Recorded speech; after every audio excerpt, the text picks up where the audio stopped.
they don't have it, they come here. These GPUs are assembled in China, so they apparently, I guess, they have spare. 然后说要再继续阉割一下。 And they buy it from these warehouses, which are on the upper floors of the building. They just have a carton. There's like probably a dozen tall and about the same deep. There's a cluster. Yeah, as I said, they're being they're quite well utilized. One of them sent me this price sheet. Ooh.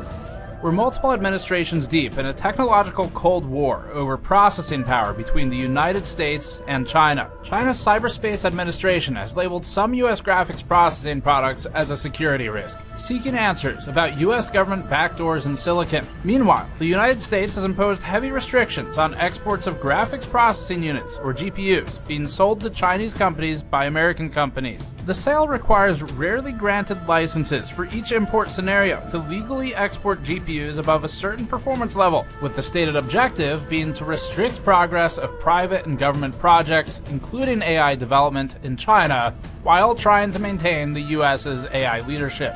The United States takes this so seriously that just this week, the Department of Justice had 2 Chinese nationals arrested in California for what it alleges is the smuggling of tens of millions of dollars worth of GPUs. Because where there's prohibition, there's smuggling. We spoke to everyone about this Nvidia AI GPU black market in China and the US. We found middlemen who connect buyers and sellers. This is it. Cool. Wow. 坐，没事的。你是他的客人吗？我堂弟。你好。兄弟。 Users who can understand the demand and explain it using the most dystopian definition of wealth. How many GPUs they have. They have much more GPUs than us, than the university. Yeah, we're GPU richer. Oh, cool. Right. Wow. And we got them quite cheap. What model? This is A100. Oh, A100. These are A100. We also found independent repair shops who, simply doing their jobs, salvage valuable silicon components from dead PCBs of banned GPUs, innovatively hand-modifying them to be better than and have more VRAM than Nvidia's own official product SKUs. 你在这里有48 GB 的409吗？我们可以现做。 They can make one right now. Okay. 对，我们可以现做的。Okay. Hey, cool. We met multiple people who, when asked the same question, gave the same passcode-like Chinese idiomatic expression, or Chanyu. 你觉得 Nvidia 知道？这个是当然知道的，但是就是它是怎么说呢？睁一只眼闭一只眼。 This is like you turn a blind eye. Do you think Nvidia knows? Do they try to stop it? 就是它是这样，可能就像睁一只眼闭一只眼。 And among others, we even spoke with a US-based Chinese national buying video cards in the US to strip them and ship the powers while meeting in Arizona with a GPU smuggler we'll call the Plug. The smuggler spoke limited English, but they both understood one universal truth. Oh, the temperature is too hot. Yeah. Okay, 2 universal truths. The second one is money, and this battery-operated Prius-mounted GPU testing rig with fur mark is the least suspicious thing in his car with a spare license plate in the trunk. We'll come back to the Plug later. Black market is normally a phrase associated with drugs or guns, but there's a new kind of black market, and it's high-end AI GPUs.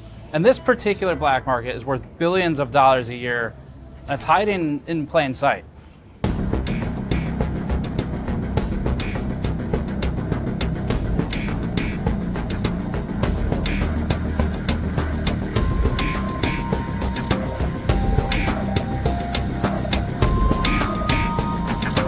This is Hong Kong.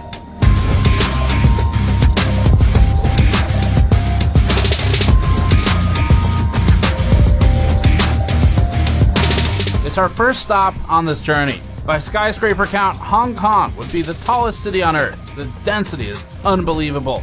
We spent a few days here for this story, wandering markets and meeting sources.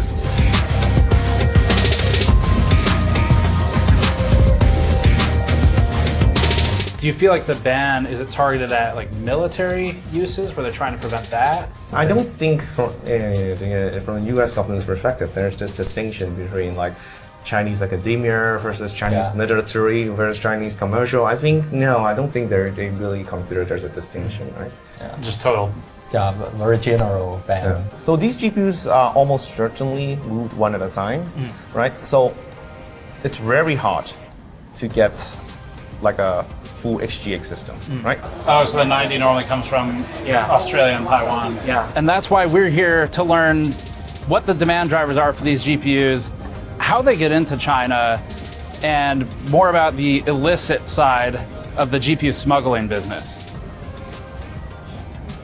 The community brought you this movie. This production is being funded by our viewers rather than putting a third-party ad here. We're supporting ourselves via the community so that we can produce more fully independent movies like this. We launched our own Kickstarter-style fundraiser on our store, linked below. In addition to physical products like our Blind Eye t-shirt, Black Market GPU sticker packs, Blacklisted t-shirt, and our new GPU VRAM glassware, we also have digital rewards available exclusively to backers on this page. These backer tiers are available only for one more week, featuring bonus videos, wallpaper packs, and the highest tier even has a Q&A session with me, a tube of Kingpin thermal paste, and features a canvas print of a watercolor painting, painted by my mom actually, based on a photo I took in Hong Kong. We even hit a super stretch goal where all backers of any tier will receive digital rewards on a USB key, including a copy of this very movie so that you can watch it anywhere, anytime without internet and without YouTube AdSense ads, and preserve it in case it's taken down. If you prefer a single item, we have a brand new Blind Eye t-shirt featuring traditional Chinese characters written right to left, top to bottom, representing the idiomatic expression we kept hearing during this investigation. 睁一只眼闭一只眼。 The shirt features a cyberpunk dystopian-style open eye with a camera as the iris. Our fundraiser's already hit several stretch goals, and because it's brought in so much, we're gonna release even more Black Market backer exclusive videos that you'll get shortly for backing this project. All of these items will ship throughout September and October as we bring them in, so place your orders now to get them when they go out. The link is below.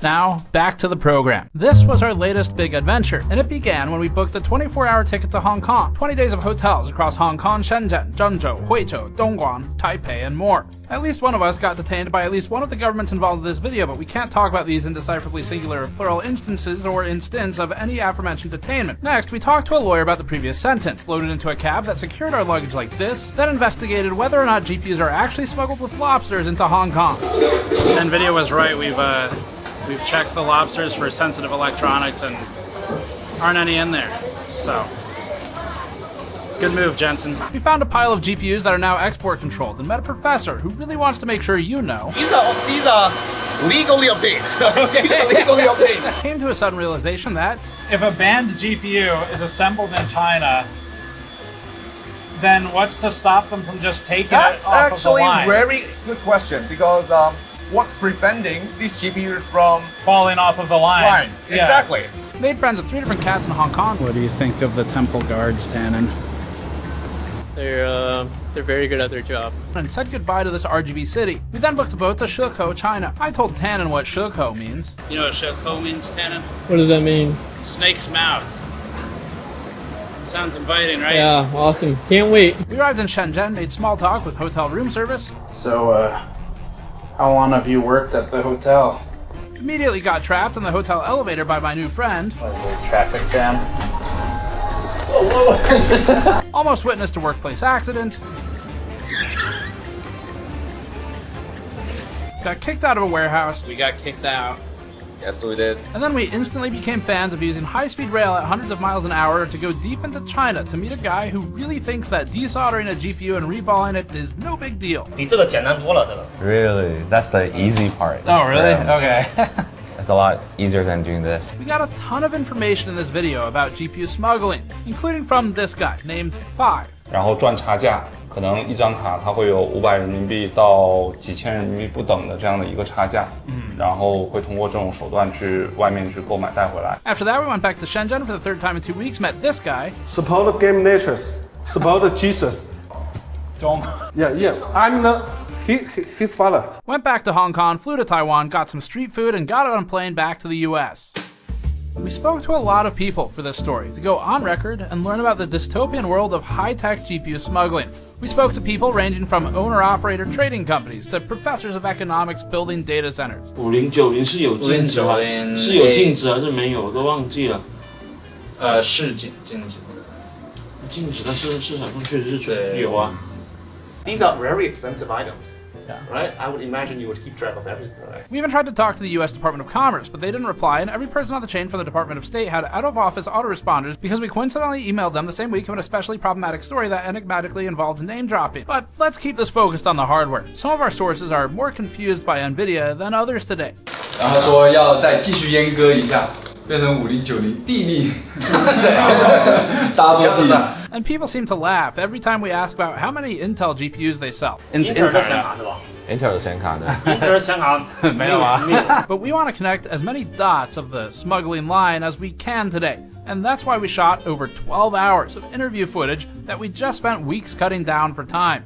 The point is finding people who know people, and each person in our lineup today has led us to at least one other person in this video, eventually building the full pipeline of smuggler to user. Although this story isn't about drugs, it is about a different thing that billionaire executives use to get high from. Is AI. AI. But before we get to any of those interviews, we need to establish the basics of this geopolitical mess. This story is complicated, so we'll start with defining these key facts. Why these GPUs are banned, the new 15% license, which only applies to 2 GPU models, who buying and selling is legal or illegal for, and then the timeline. AI GPUs have been in even the mainstream news constantly. China has spent decades modernizing its military with the express goal of catching up to the US. AI-enabled drones are key to achieving that goal. We still sell billions of dollars a year of semiconductors to China. We just cannot let them access the most sophisticated, cutting-edge artificial intelligence chips. The export ban did prevent China from getting the highest-end American chips, but it did not stop China from catching up in the AI race. China's AI technology is getting a lot better. The concerns over Chinese focus on AI. China.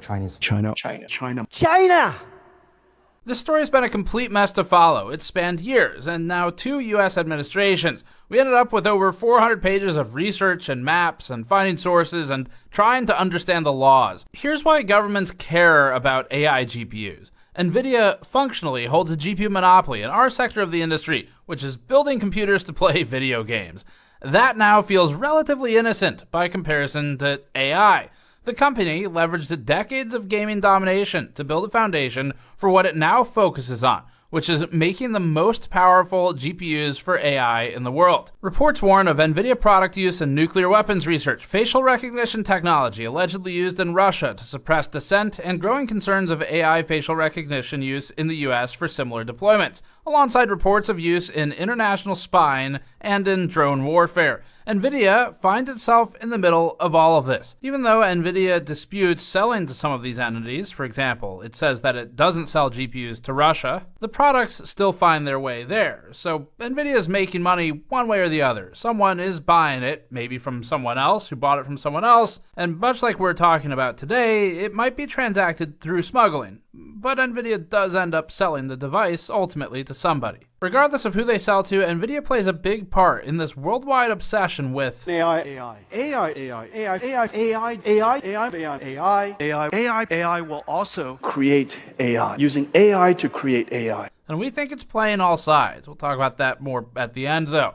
And besides, when there's a gold rush, it's better to sell the pickaxe than swing it. There's so many companies that would like to build, they're sitting on gold mines. Gold mine. It's a gold mine. It gives me tremendous joy if you just buy something from Nvidia. We're going to be rich. Although the US doesn't talk too much about its own use of AI, it spends a lot of time talking about China's. These semiconductors are unbelievably powerful, and we can't let them get into the wrong hands. We want the most other countries using our technology because, again, it's a zero-sum game. The concern, of course, in Washington, and particularly amongst the Defense Department and the Pentagon, is that these chips and this hardware and software ends up with the People's Liberation Army, the Chinese military, and will help them accelerate in terms of innovations on that front. The restrictions are really on advanced semiconductors that could have potential military applications, and the goal is really to sort of choke China's AI sector and its broader AI ambitions. The US restricts Nvidia's GPUs through export control rules that ban the sale of certain GPUs into China. That means the sale of GPUs by American companies or companies which want to transact business in America to companies that are in China or the Chinese government itself. Some examples of export-controlled GPUs include gaming GPUs, like the RTX 5090 and the RTX 4090, which are useful in AI applications, mostly for their high VRAM capacity. It also includes specific data center and AI GPUs, like the A100, H100, H200, and B100, with the letter being the signifier for the architecture, as well as other GPUs shown on the screen. Now, this list is in flux. There are some new and incoming exceptions for the Nvidia H20 specifically, which has faced Schrodinger's GPU ban, depending on whether CEO Jensen Huang had a $1 million dinner at Mar-a-Lago with Donald Trump on a given week. A timeline would help, but we have 9 years to recap, so we'll do it quickly. Even at the end of the Obama administration in 2016, the US government was just starting to talk about AI in relation to national security in this Wired interview. Developing international norms, rules, protocols, verification mechanisms around cybersecurity generally, and AI in particular, is in its infancy. You got a lot of non-state actors who are the biggest players. Part of the problem is that identifying who's doing what is much more difficult. Yeah, if you're building a bunch of ICBMs, we see them. If somebody's sitting at a keyboard, we don't. And so we've begun this conversation. A lot of the conversation right now is not at the level of dealing with real sophisticated AI, but has more to do with essentially states establishing norms about how they use their cyber capability. Who are you more afraid of, Big Brother and the state, or the guy who's trying to empty out your bank account?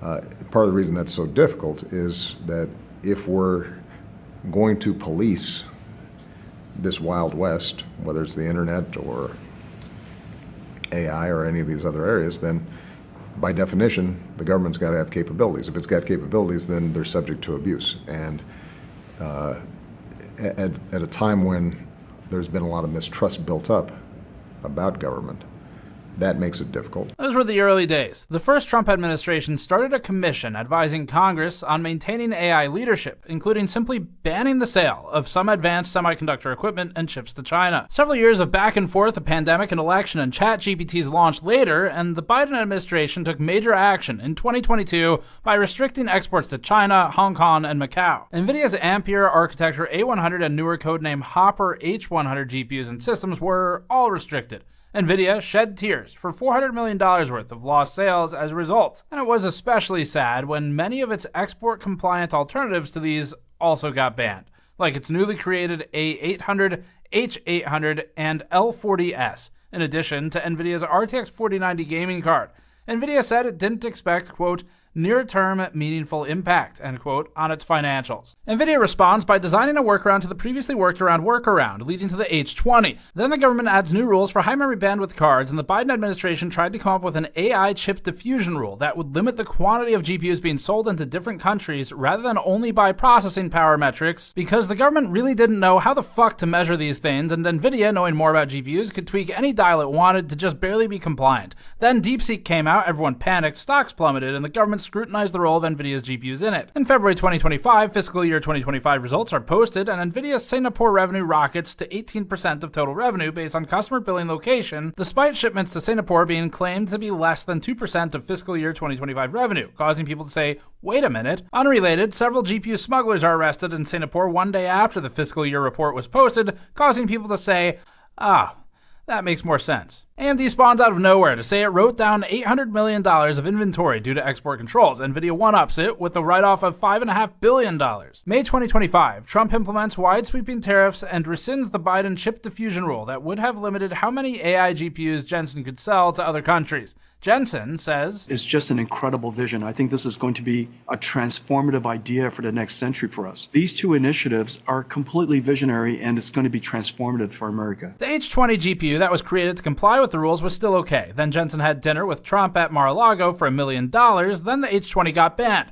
Must have chosen a really bad restaurant. In July, Jensen Huang meets with Trump and is permitted to sell H20s again, presumably choosing a better restaurant this time. Huang goes to China. China says Jensen's GPUs have tracking devices. No. Intel CEO goes to Washington. Trump likes him now. Tim Cook materializes from the infernal plane to give Trump a 24-karat gold gift. And gift is in scare quotes because that's not what that's called. Then we get to this past week when Trump asks Nvidia and AMD to pay 20% to the US government for sales specifically of the H20 and AMD Instinct MI308 sales. Not all GPUs, as some erroneously reported previously. Cousins Jensen Huang and Lisa Su negotiate Trump down to 15%, and now they're allowed to sell 2 specific cards that were originally created to comply with the laws before they changed, and somehow everyone walks away a winner, except now China doesn't want them anyway. That about sums it up. Except one last thing that happened as we were filming this. The Department of Commerce doesn't yet know the legality of the deal, with Tom's Hardware highlighting legal expert arguments over Article 1, Section 9 of the Constitution. It's not our area, so we'll move along from it, but just know that this is being publicly discussed still. If you want the full details with all of the in-between, we did collect it, there will be a massive timeline article on the website. We'll link that below when it's up within a couple days. There was also recent news about a 15% revenue share between Nvidia and AMD with the United States government for sale of some AI GPUs. This is an old chip that China already has. And I deal with Jensen, who's a great guy, and Nvidia. The chip that we're talking about, the H20, it's an old chip. China already has it in a different form, different name, but they have it. Or they have a combination of two will make up for it and even then some. But the H20 is obsolete. You know, it's one of those things, but it still has a market. So I said, listen, I want 20%. If I'm going to approve this for you, for the country, for our country, for the U.S. I don't want it myself. You know, every time I say like 747, I want, yeah, for the Air Force. So I just wanted, so when I say I want 20, I want for the country. I only care about the country. I don't care about myself. And he said, would you make it 15? So we negotiate a little deal. So he's selling a essentially old chip that Huawei has a similar chip, a chip that does the same thing.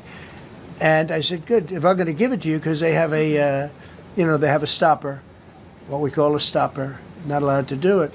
A restricted, it's really known as a restrictive covenant. If you were to only read the headlines, you might think this applies to all GPUs and that the ban is over. And then you might think that a market in China, or in the US's eyes, an illegal market in China, would cease to be so illegal. That's not the case. So I released them only from the H20. This new 15% revenue share would, if it's legal, and they're not sure yet, allow Nvidia to specifically sell the Nvidia H20 GPU to approved Chinese entities. They likely can't be on the entity list. It would allow AMD to sell specifically the Instinct MI308 GPU to approved Chinese entities. The proposed license would not affect any other GPU that currently does not have a license. The government hasn't made clear yet if Nvidia's partners would also be permitted to make these sales. That means that other banned GPUs, including the RTX 4090, RTX 5090, H100, B100, B200, and so forth, remain banned. The H20's extremely high 96GB memory capacity would enable large models to fit in memory and actually run, especially with multiple GPUs in a single rack, even if it's slower. That means companies can achieve performance targets by stacking GPUs, which are lower clock and core count but higher capacity, and doing Nvidia CEO Jensen Huang's favorite thing. We were trying to solve scale up, scaling up, scale up, scale out, scaling up, scale it up, scale it out, scale up, scaled up, scale up, and scaled it out, scaled it up, scaling in that way. As for the newer Blackwell architecture GPUs, now Jensen's a very brilliant guy, and Jensen also has a new chip, the Blackwell. Do you know what the Blackwell is? The Blackwell is super duper advanced. Let's not give Nvidia any ideas for new GPU names. I wouldn't make a deal with that, although it's possible I'd make a deal, a somewhat enhanced in a negative way Blackwell. In other words, take 30% to 50% off of it. But that's the latest and the greatest in the world. Nobody has it. They won't have it for 5 years. On the Blackwell, I think he's coming to see me again about that. But that will be a unenhanced version of the big one. For now, these super duper GPUs are not licensed for sale. In short, the H20 and MI308 were compliant with the US government's original rules. Then the rules changed during design and production and they were banned. Then AMD and Nvidia collectively declared over $6 billion in financial impact as a result. Then the US government said, wait a minute, we can help with that if you cut us in. It reminds us of our tariffs documentary. And with this, if I see a tariff of 20 or 40% one week, 50 to 60 a day later, then I see it 120%. Then I see, well, electronics are maybe exempt, and in Bloomberg, and then I see on Truth Social, no, that's not actually happening. I have no idea what that means, so I can't make decisions because it's not about it being a high tariff. It's about not having a clue what's going on. The H20 most certainly is not obsolete, though. It's still very desirable in China, and with a lot of them, they become particularly potent. Setting a threshold for banned hardware should be objective, since it can be tested. This is a graph from the Department of Commerce that visualizes the original threshold at which a computing product became automatically banned for export to parts of the Middle East and China without a granted license. There have been some changes since, but back when this was made, the total processing performance score on the y-axis was used to determine cards in need of a license. The government needed a metric to calculate against, so it created its own. Accelerators and video cards have a lot of metrics in their spec sheets, including memory capacity, which is critical and as simple as a pass-fail for certain AI and training use cases. They have hard numbers for memory bandwidth, GPU clock speed, GPU SM or CU count, TPCs, tensor cores, ROPs that are sometimes randomly missing on Nvidia devices, teraflops, TOPS, petaflops, gigaflops, gigabits, power, and more. So then, banning a product could probably be based on some sort of benchmark rather than a random metric from a spec sheet. But the US government, illustrating what an absolute clusterfuck this situation was and now remains, decided to instead multiply one random metric from a spreadsheet against the bit length of the operation being executed. Flops, or floating point operations per second, and TOPS, or tera operations per second, are calculated by the company making the spec sheet and aren't a great measure of actual performance. These numbers are based on both marketing and whether we're talking about FP8, half precision floating point 16, single precision floating point 32, double precision FP64, integer performance or tensor performance, or otherwise. So the government says, quote, the rate of max TOPS is to be calculated at its maximum value theoretically possible, end quote, and quote, the rate of max TOPS is assumed to be the highest value the manufacturer claims in brochures for the integrated circuit, end quote. So it's not based on a bunch of real-world benchmarks of applications or something. The government also references MacTops as the theoretical peak of tera-ops in multiply-accumulate computations. The Biden administration used this total processing performance, or TPP score, in 2023, with the government later adding a performance density metric, dividing the TPP by the die area in square millimeters. In other words, the government didn't want Nvidia to be able to sell more of a lower performance GPU to make up for the loss of high-performing parts with multi-GPU solutions. There are a lot of reasons this doesn't capture the full picture, like sparsity, APIs, different methods to calculate flops, and different performance for different applications. But the government needed a way to define a threshold, so this is what they made. The limit was a TPP score of 4,800, exceeded by even the RTX 4090 when calculated using tensor performance. Now, if this doesn't mean anything to you, that's okay, because it probably doesn't mean anything to people signing the laws either. Or maybe that's not okay, but you get the idea. Something like a higher memory capacity, lower flops performance GPU, or even series of GPUs like 30, 60, 12 gigabyte cards might be able to get the work done more effectively if it only needs memory. Memory wasn't factored into the TPP calculation. That was the point of the Nvidia H20, but then the absurdity of the situation expanded, because the government introduced an opaque memory bandwidth requirement. Per the register, quote, unlike with previous export controls, the Commerce Department's Bureau of Industry and Security hasn't issued specific guidance on how much I/O or memory bandwidth is too much, end quote. But they did decide that there would be a limit. So to recap, it seems like across two administrations, the United States is creating formulas based upon numerical calculations, and then when Nvidia and AMD tweak the numbers to fit within that box, it's retconning those rules in a guess and check process. We spoke to a lot of people in this piece, and it's multilingual, which made it complicated. In order of appearance today, the discussions come from Dr. Vinci Chao, senior lecturer in the Department of Economics at the Chinese University of Hong Kong, responsible for building his department's machine learning servers and sourcing the GPUs from middlemen suppliers. Dr. Zihao Fu, a research assistant professor at the Chinese University of Hong Kong, and an affiliated lecturer at the University of Cambridge. Zihao specializes in both computer science and linguistics. Various retail workers at computer markets in Hong Kong to get a ground-level understanding. Joe, the creative director of product at video card manufacturer Yeston, who worked with us for a separate piece, not this one, but he showed us his factories and suppliers, so we've included clips here as we relied on those tours for an understanding of how GPUs are brought into China for assembly on PCBs. An anonymous seller who goes by the pseudonym of Silver, based in Shenzhen, Bao'an, and managing a warehouse in Hong Kong that receives and processes smuggled GPUs. Vincent, a resourceful fence who lives next to the warehousing and markets filled with GPUs and accelerators. He buys and sells these devices in Shenzhen, Huaqiangbei, and his job is to know people. In addition to Vincent's cousin, the Fixer's Fixer. If someone needs a component to fix a broken video card or to build a new one, they go to people like him to get integrated circuits. Mr. 5, a Bilibili hardware reviewer with a specialized focus on thermal solutions. Like us, Mr. 5 has had run-ins with Nvidia that have ended in a soured relationship over disputes regarding independent reviews and editorial independence. Zhang Ge, a renowned Bilibili uploader, basically a YouTuber in China, who runs a video card repair shop in Zhengzhou. In addition to repairs, he regularly gets large orders from customers asking him to build them custom, unofficial, higher VRAM capacity NVIDIA GPUs for large language model tasks. Companies in Singapore and Taiwan who act as intermediaries between NVIDIA, NVIDIA's partners, and companies in China. The Singaporean and Taiwanese companies are able to bring banned GPUs and servers into their own warehouses and resell them to Chinese companies, skirting export controls. We're unable to disclose their identities because there would be punishment from multiple governments and NVIDIA.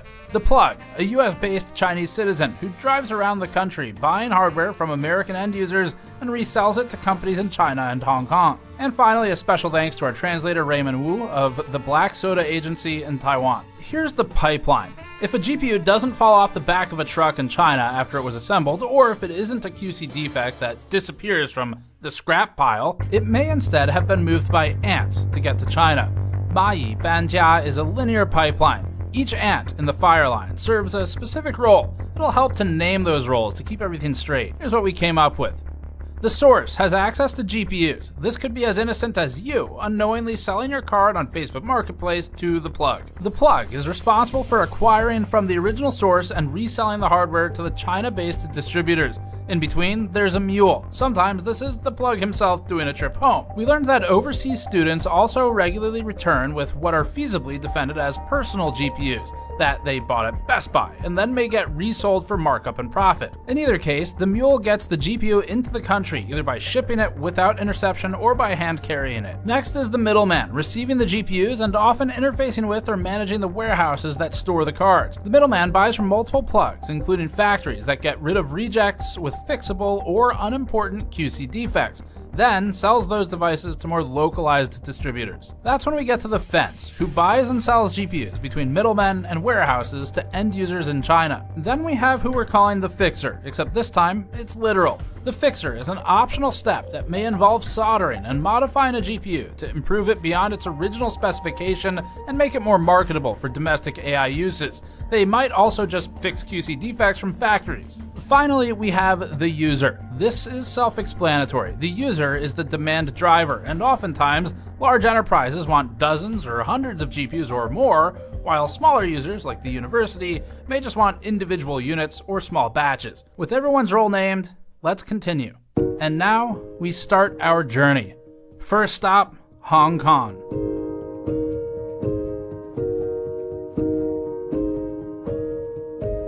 Upon arriving in Hong Kong, after checking out the local wildlife, one of our GPU dealer informants slipped us a price sheet for a mix of GPUs that are both export controlled and not. All right, so check this out. This is a GPU price sheet where we just got to Hong Kong, and I've already been able to find a supplier who works as a middleman between smugglers. And you just pick the GPU you want, so you can see 5090, 4090, 4090, 48 gig, 5090. Down here, there's some A6000, A100, A100 80 gig. That's pretty valuable, so that's 75,000 renminbi.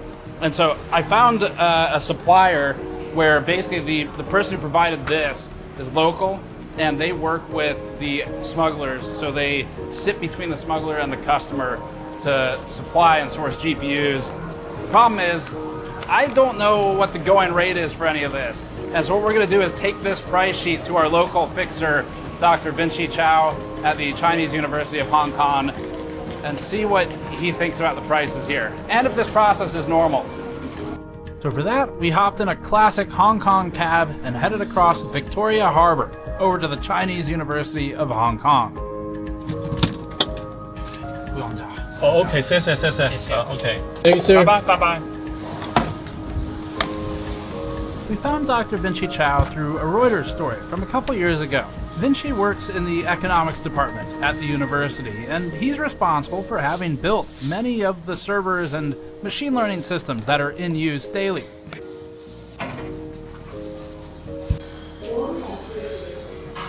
Here's some professors. Oh yeah, Vinci. He has a whole blog detailing his process, including the difficulty of sourcing components and the ease with fixing problems when so close to Shenzhen, such as having custom PCIe riser cables built and basically done the same day. Dr. Vinci Chao is the right person to start us off with this story and educate us on where to go next. We're here to learn the user's perspective, because before there could be any kind of market for it, there has to be demand. And that is what the university and organizations like it generate.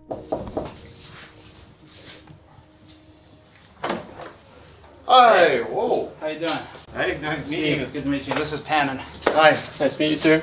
Right, so we have several options. Okay. We can set up shop here. It's a construction site here right now. Yeah. So we are renovating. An interesting anecdote is that Dr. Vinci Chao actually went to school with someone important at Nvidia today, the Vice President of Applied Deep Learning Research. I was actually in Berkeley at the same time as my Brian Catanzaro.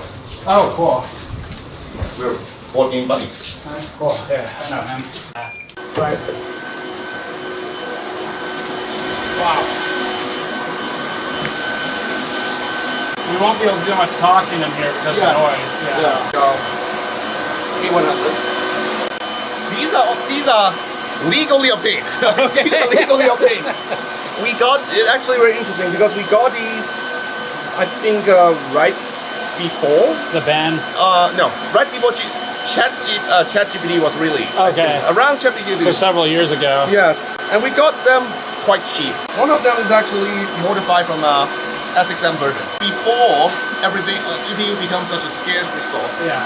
There was a period of time, I think right after crypto crash, that GPU was actually quite cheap. Even A100 was actually quite cheap. We were able to get these for like less than $10,000 US. Right. And then ChatGPT came out and everything like it went crazy. Yeah. Even now, like if you go on like AliExpress, like you still see a lot of 2080 Ti, like 2080 Ti being modified. So for teaching, we use a 3060 because without modification in the Ampere generation, it has the highest memory capacity. Right. Right. But it's all gone. Like clearly there's demand. It probably makes sense for us to get the mics on. Because of the way we shot this, you get to see something you don't normally get to see in our stories, which is all of the conversation leading up to formally filming. Sometimes there's more interesting information when we're just spitballing. Like, I guess even universities have become more secretive, right? In the past, universities are very open, in terms of what we're doing, what we are capable of. These days, I think there are second thoughts. Some researchers might not want to be being so open. Yeah, the collateral damage is an interesting topic. Like on the other hand, like it's interesting because, it's the export ban, right? So it's illegal to export to China, and that'll be one of my questions for you. Without permit, right? But then it's completely legal on outside, right? There's nothing that says that you cannot buy high-end GPU, right? So from our end, like as long as we follow all relevant procedures, right? There's absolutely nothing illegal for us over here to buy these GPUs, right? So that makes it for a very interesting environment. Yeah. Like so. Because if you look at the university documents, right? I think you will be able to find obviously these universities have been purchasing GPUs. Right. It's completely legal over Yeah. on the outside, right? Yet this is clearly not supposed to happen, right? From the perspective of the U.S. government. Right. So, I guess for universities, once again, it depends a lot on how committed, like a particular researcher or particular unit is when it comes to acquiring GPUs, right? I mean, if you pay enough, supply is there, right? Maybe not if you want to build like a super cluster, right? Like for research, most researchers are talking about 1 or 2 GPUs, right? And if they have the funding, then it's possible to obtain that.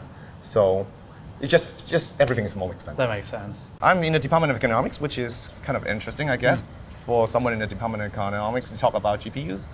But yeah, we started building our own cluster during the COVID, right? Well, not just we, but you specifically. Well, me, all right. Yeah. So I'm responsible for that. Yeah.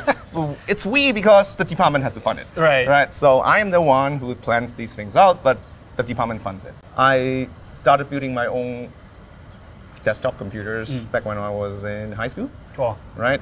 Hong Kong is a small place, right? I guess we'll visit that later on. But in Hong Kong, you can actually physically visit computer malls where you can just pick whatever parts you want. And then during COVID, then we had this idea. Then we probably have to try to provide remote access to computing power. The first GPUs we have was 1080 that we obtained from the computer malls. $500 US each. Back then I was thinking like, that's so expensive, $500 for a GPU. If you were to ask like one of the local supplier, how much, let's say H200 is going to cost, it's going to be about 30K. US. 30K US. There's a big premium for data center GPUs, right? So even if you obtain like an aging A100, that's still going to be almost 20K US. Is anything from Blackwell over here yet? No. Not yet? Not yet. It's illegal for a company like Nvidia to sell them into China. Right.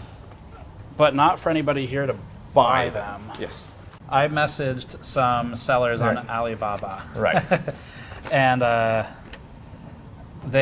one of them sent me this price sheet. Ooh.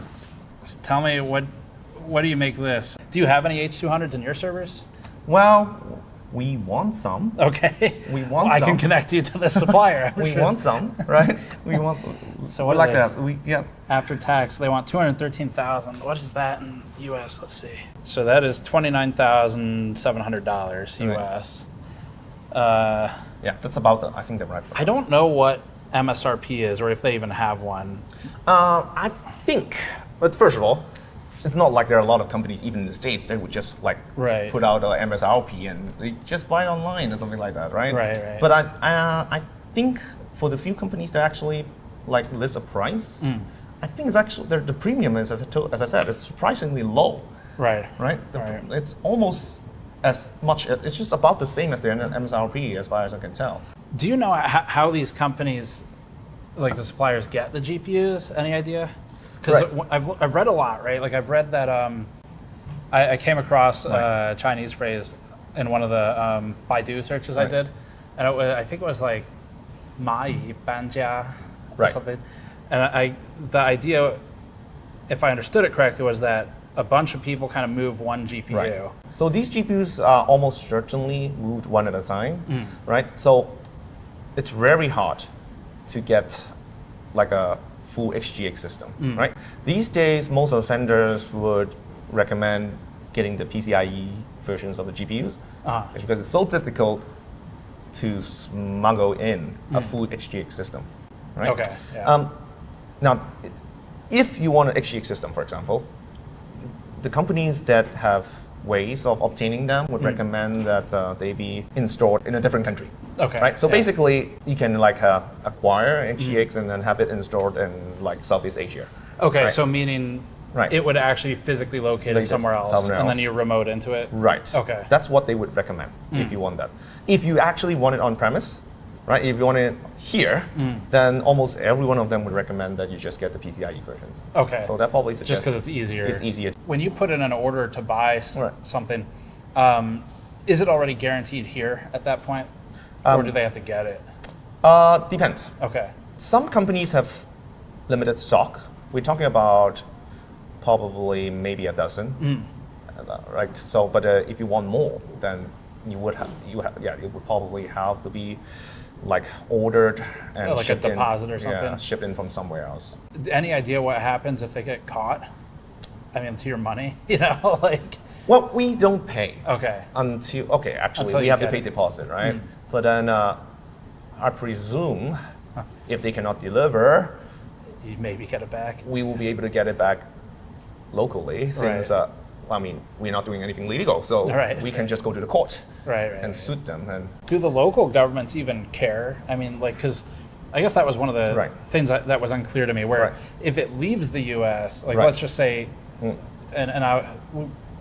as an example, if Nvidia decides, you know what, we're just going to ship it straight from Santa Clara, California to Shenzhen or something, you know, that would be a problem. Right. But on the receiving side, do they care? You know, does like Hong Kong I would say the receive. Well, I would say no. That we don't.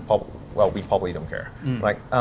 I don't think the government is going to obtain these GPUs now that there's an export ban. I don't think they're going to do that. In Hong Kong, we have basically the government essentially funded 2 H800 Superport, but they are both legally obtained right before the ban. So, and since then, there hasn't been any news that they're going to expand their capacity. So I would say the government probably not going to do it itself. I guess the only thing they care about is if someone brings it in, they pay the import taxes. Well, but there's no import tax in Hong Kong. We have free trade port. Okay. You can pretty much bring whatever you want, except normal things like firearms. Like you can't do that, right? But otherwise, we have free trade port. So. Okay, that makes a lot more sense then. Because I think I read that Macau is the same. Right. Maybe free trade port. Free trade port. Yeah. Okay. Interesting. But I'm pretty sure these GPUs don't go straight from the US to Hong Kong. Right. They would go through. They probably go through Sanguo, some third party country somewhere you can actually legally export those GPUs to. Singapore comes up a lot. Singapore which comes up. Malaysia is another place that comes up. Right. Have you heard of? I saw a story from The Economist actually, where they said now there's.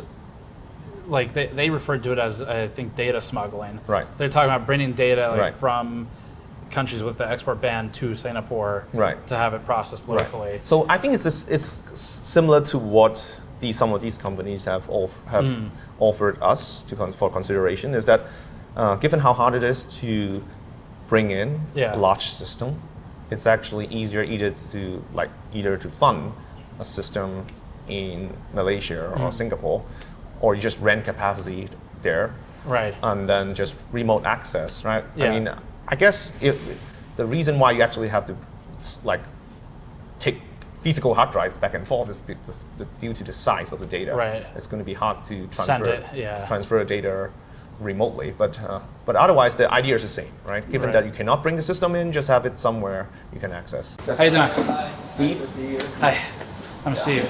I'm Zihao. Good to meet you. Here. Yeah, good to meet you. What department are you in? I'm currently working in the linguistic department. Okay. So my focus is still doing some programming and running on GPU. Previous, my background is computer science. So I need a lot of GPUs. Right. So you've already got the computer science background, but then... Yeah. I got a computer science background in this university, Do you have your own server cluster? Is it separate from the econ? I think they have the best one. Okay. This is the best one in this university. So who built the one for the arts department? Actually, we use the university's GPU. So university have a central GPU, and everyone can use that. If you buy some GPU, and they can help you to manage that GPU. Okay. So that's how we are using. But I believe they have much more GPUs than us, than the university. Yeah, we're GPU rich, right? Right. GPU rich. Yeah. What are the things you guys use them for normally? Just the training and the inference large language models. Okay. Like for me, my research is about large language model. Yeah. So if you want to train a model, teach the language model to gain more knowledge, you need to fine tune. And before that, maybe a few years ago, we just train from scratch. But now it's not that popular. But we still need GPU to fine-tune models. Okay. So this is why we need that. What are the common uses for the models themselves? Like, do students use them for research, or what's the? Yeah, if you are in the university, so mainly for research. Okay. So currently, because a large language model can do a lot of things, a lot of research department will focus on using that. So a lot of research will be focused on how can large language model help them. For example, like cleaning the data and doing some basic inference, or just imitate human to do some research. Okay. Something like this. So it will. Do you guys ever end up working with each other? No, we Not haven't. really. Well, we are, our two faculties are in talk of collaboration, but as you said, like a lot of demand really coming from researchers that are using these models for things like processing large amount of text data, right? So, like in the past, what we would do is that these researchers would hire junior research assistants to go through text data manually. And it's a very expensive and slow process, right? These days, all you have to do is to feed the text data to LLMs. And that really drives an explosive growth in demand for these LLMs. And because neither OpenAI nor Anthropic is interested in serving Hong Kong, which is part of China, right? So that means that there's a lot of demand for on-prem solution. What so in linguistics, do you use it for just as I don't know a lot about linguistics research, but the Dongwan Lao Shi is she's a linguistics researcher, and so I know one of the things that they do in the University of Columbia in New York is they'll scan old documents from like the medieval ages, from 1,000 years ago, right? That's cool. And they try to convert it into modern English. So what kinds of research, I guess, to give me a better idea? First one, if you want to do research on linguistics, you will be very interested in what the language model, how the language model are thinking, right? Okay, So we try to explain what happened inside the language model. And another research direction maybe is just use language model to processing the data.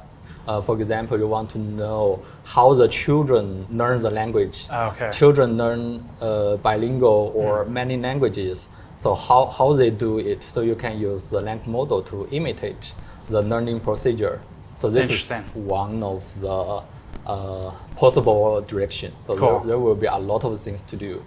What kinds of GPUs do you guys use? Currently for our group, we have L40, I guess. With 40 GB memory, maybe I forgot. Sometimes we have a 6000 and then some gaming GPUs, RTX series. Right. Yeah. The gaming GPU is much faster, actually. Is it really? Okay. Do you have any like 5090s yet, or 4090s? I have used the 4090, but not 5090. I think memory is the most important part for researchers, because if it's running slow, then you can wait for 1 day or 2 days. It doesn't matter. But if the memory is small, then you cannot do anything. You cannot put your model inside the GPU. It just doesn't run at all. Yeah. So I need larger memory. So the speed is okay. I think currently is fine. Do you guys ever get bottlenecked by the availability of the systems? Well, it does happen, right? So, like, as much GPUs as we have, we're talking about, we have like 30, something like 30 top of the line GPUs. If we want to load, say, DeepSeek R1, right? That takes probably 16. Right? That's half our capacity. Right. And if someone, like one of our teachers, would say, I need DeepSeek R1 for 2 months, right? Then it would take a bit of planning, because we would have to see if we can balance the need of other users. It's not going to be enough if you want state-of-the-art model, given how big these state-of-the-art models are. I think all researchers would love to scale up what we do, but the reality is it might not be possible to get the hardware to support what we want to do. If you had, and I know you don't, but if you had unlimited budget, right, would you be able to get as many GPUs as you want, or is there still a supply constraint? You know, So, like in terms of buying. Let's just say GPUs. somehow we obtain like, I don't know, millions of dollars Right. of funding, right? Right. Even if the university is providing that, right, there's still the problem of the export ban, right? Before the export ban, it can be done, right? There's another university, local university, HKUST. They obtained a full H800 SuperPort, yeah, at a considerable cost. But the university was able to fund it, and they managed to just get it right before the ban, right? So that's like kind of a once in a lifetime opportunity right now, right? From today's perspective, Right. And they did it, and they benefit from it. Their researchers get a full 400 GPU cluster to work with, right? It's university-wide, centrally funded, right? Right. In CUHK, yeah, it's just not something we can do right now, right? I think in CHK it's managed by each group. Right. I believe the Yeah, it's computer very- department here- also have a very big one. Yes, so here, that's our university. It's a bit decentralized. So, part of the problem, as I've mentioned, is the fact that with the export ban, departments are not necessarily willing to publicly list their computing capabilities. I think the next thing we should probably check out the server. Well, in the university, the working language is English and then Mandarin. Right. Okay. The university's name, I think. Oh, that's okay. The That's Chinese one. we have to clarify because people always come with this question. The Chinese University of Hong Kong. 中文嘛。香港中文大学. We teach in English. Okay. Chinese means Chinese culture, Chinese heritage, not Chinese language. Okay. Right? That's what a lot of the exchange students was confused about. Right. They thought like we teach in Chinese. No, we teach in English. Okay, interesting. So this is your super cool. cluster. There's our cluster. Have you seen it before? In some other places. Oh, but never his. Yeah, never here. Cool. Yeah, never in Hong Kong.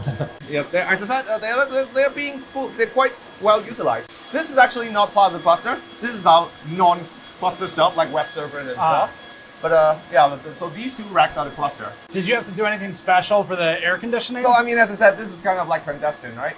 The thing is, these GPUs are very hot, right? A single 8 GPU system can put out like 4,000 watts. Oh, okay. Right? So it's like two hair dryers. So when you say a single 8 GPU system, how many does each rack or each blade have in it? So like a 4U unit these days, like these ones, like this one, like and this one, these ones, these are all 8 GPU systems. Okay.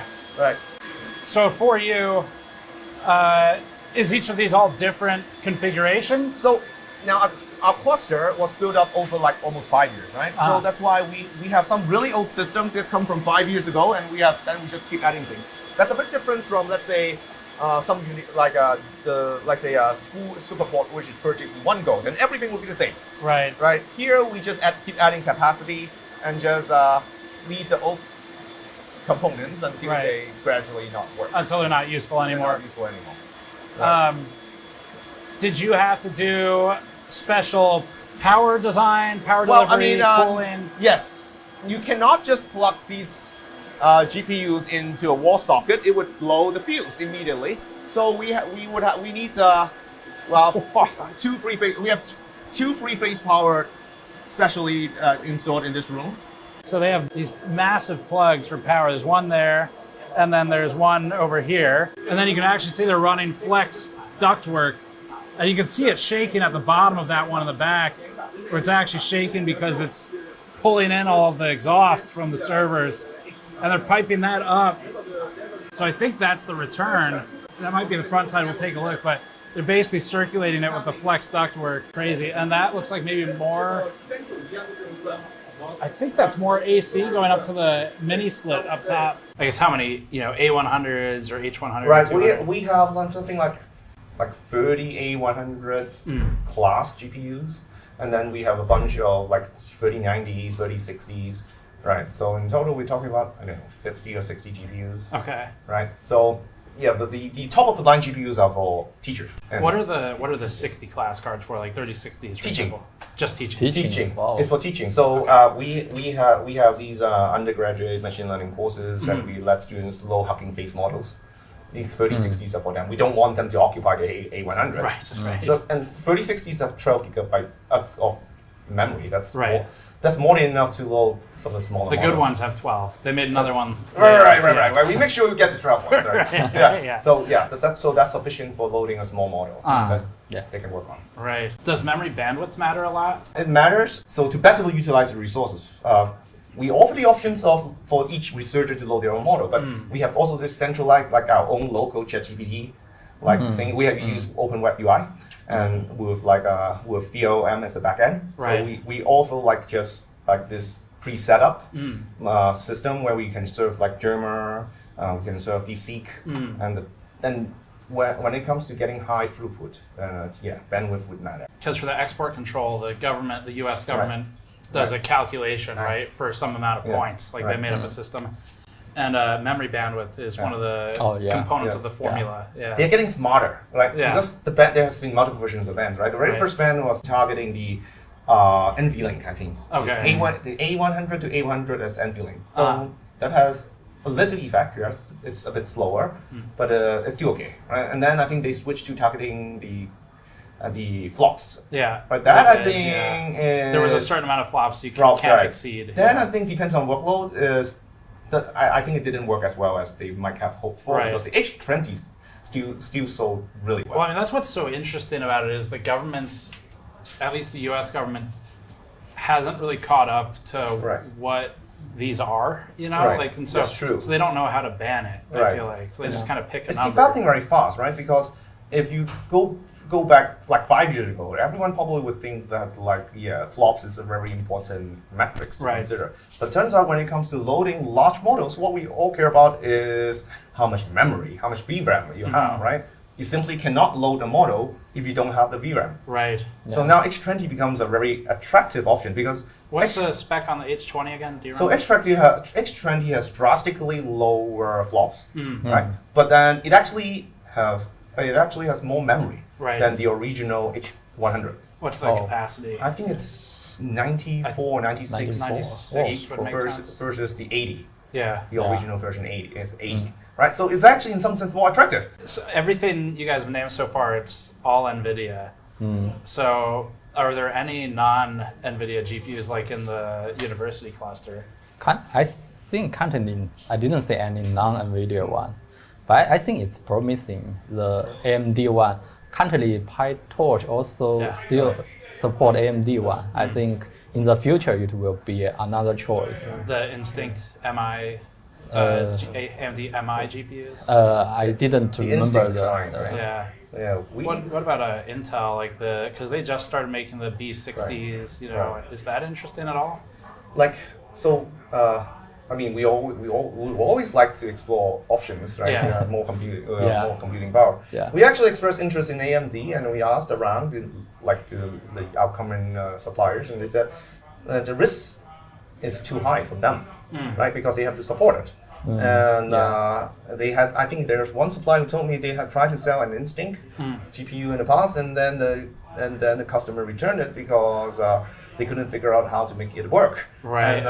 And then they realized that they don't really want to carry the risk of having a GPU that people are going to return. Don't know how to. So they would rather just not deal with. Do you know any AMD GPUs that also are export controlled? I think the Instinct line is also covered under the export ban, right? Yeah. I mean, I guess that's also part of the problem. If you're going to go through the hassle of smuggling something, you better smuggle something that people actually want. Right. Yeah, and well, is there any support for it if it's a smuggled device and you have a problem? What happens? You know, right? Like if a MOSFET blows up, you know. So now we obtain all these under under following university procedure, and part of that is that there should be warranty, right? Okay. I mean, now the supplier is clearly going to promise you warranty, right? But They also indicate that now for the PCIe version, they are pretty confident they can support it because I think they just change it for a new one and just try to move that one out, one at a time, right? Right. But if it's an HGX system, even if they manage to get it in, they don't promise anything basically. Yeah. Right. I mean, for contractual reasons, they would promise warranty. Right. But whether they can actually do it, they can't actually guarantee. Okay. Right. So actually, we have a legally obtained HGX 800 system that we got before the ban. And as far as I know, after our initial, I think 5-year support contract ends, it's not possible to renew. There's a 4U system with 800 inside. Do you ever physically go to pick up the GPUs when you're arranging from a supplier, or they just ship it here? They usually ship here. So it's just like Express. totally normal commerce, basically? Right. They just ship here by It's so interesting because I feel like when you think about like this concept of like the black market GPUs, and earlier I had said I found online a story that talked about Mai Banjia. And you think of it like that, it seems like when you go to buy a GPU that's banned, it feels like you would be going to a dark alley and handing him cash, right? Yeah. And he hands you a GPU. But that's not how it works. Yeah. No. So they just ship it. I think it's good. That way it's good for personal usage. It's not quite good for a very big cluster. Right.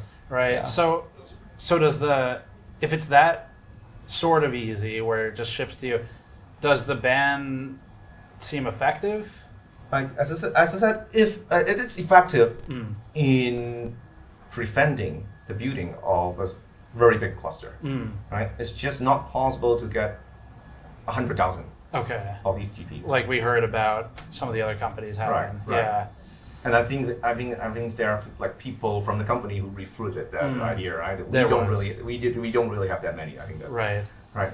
Why do you think the U.S. government cares so much? Like, what is it they're trying to prevent? I guess they just want to delay the speed of other countries of training the model. But seems I don't know, their ban is very weird actually.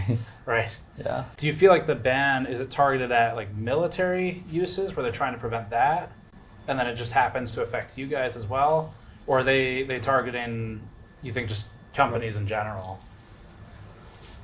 I guess it's in general, every company, every people will be influenced by this. So I guess just to delay the speed of research. Yeah. Just like my experiment, for example, if I can have better GPU, I can finish in 1 day. But now 2 days or 3 days, that's fine. You just wait a little bit.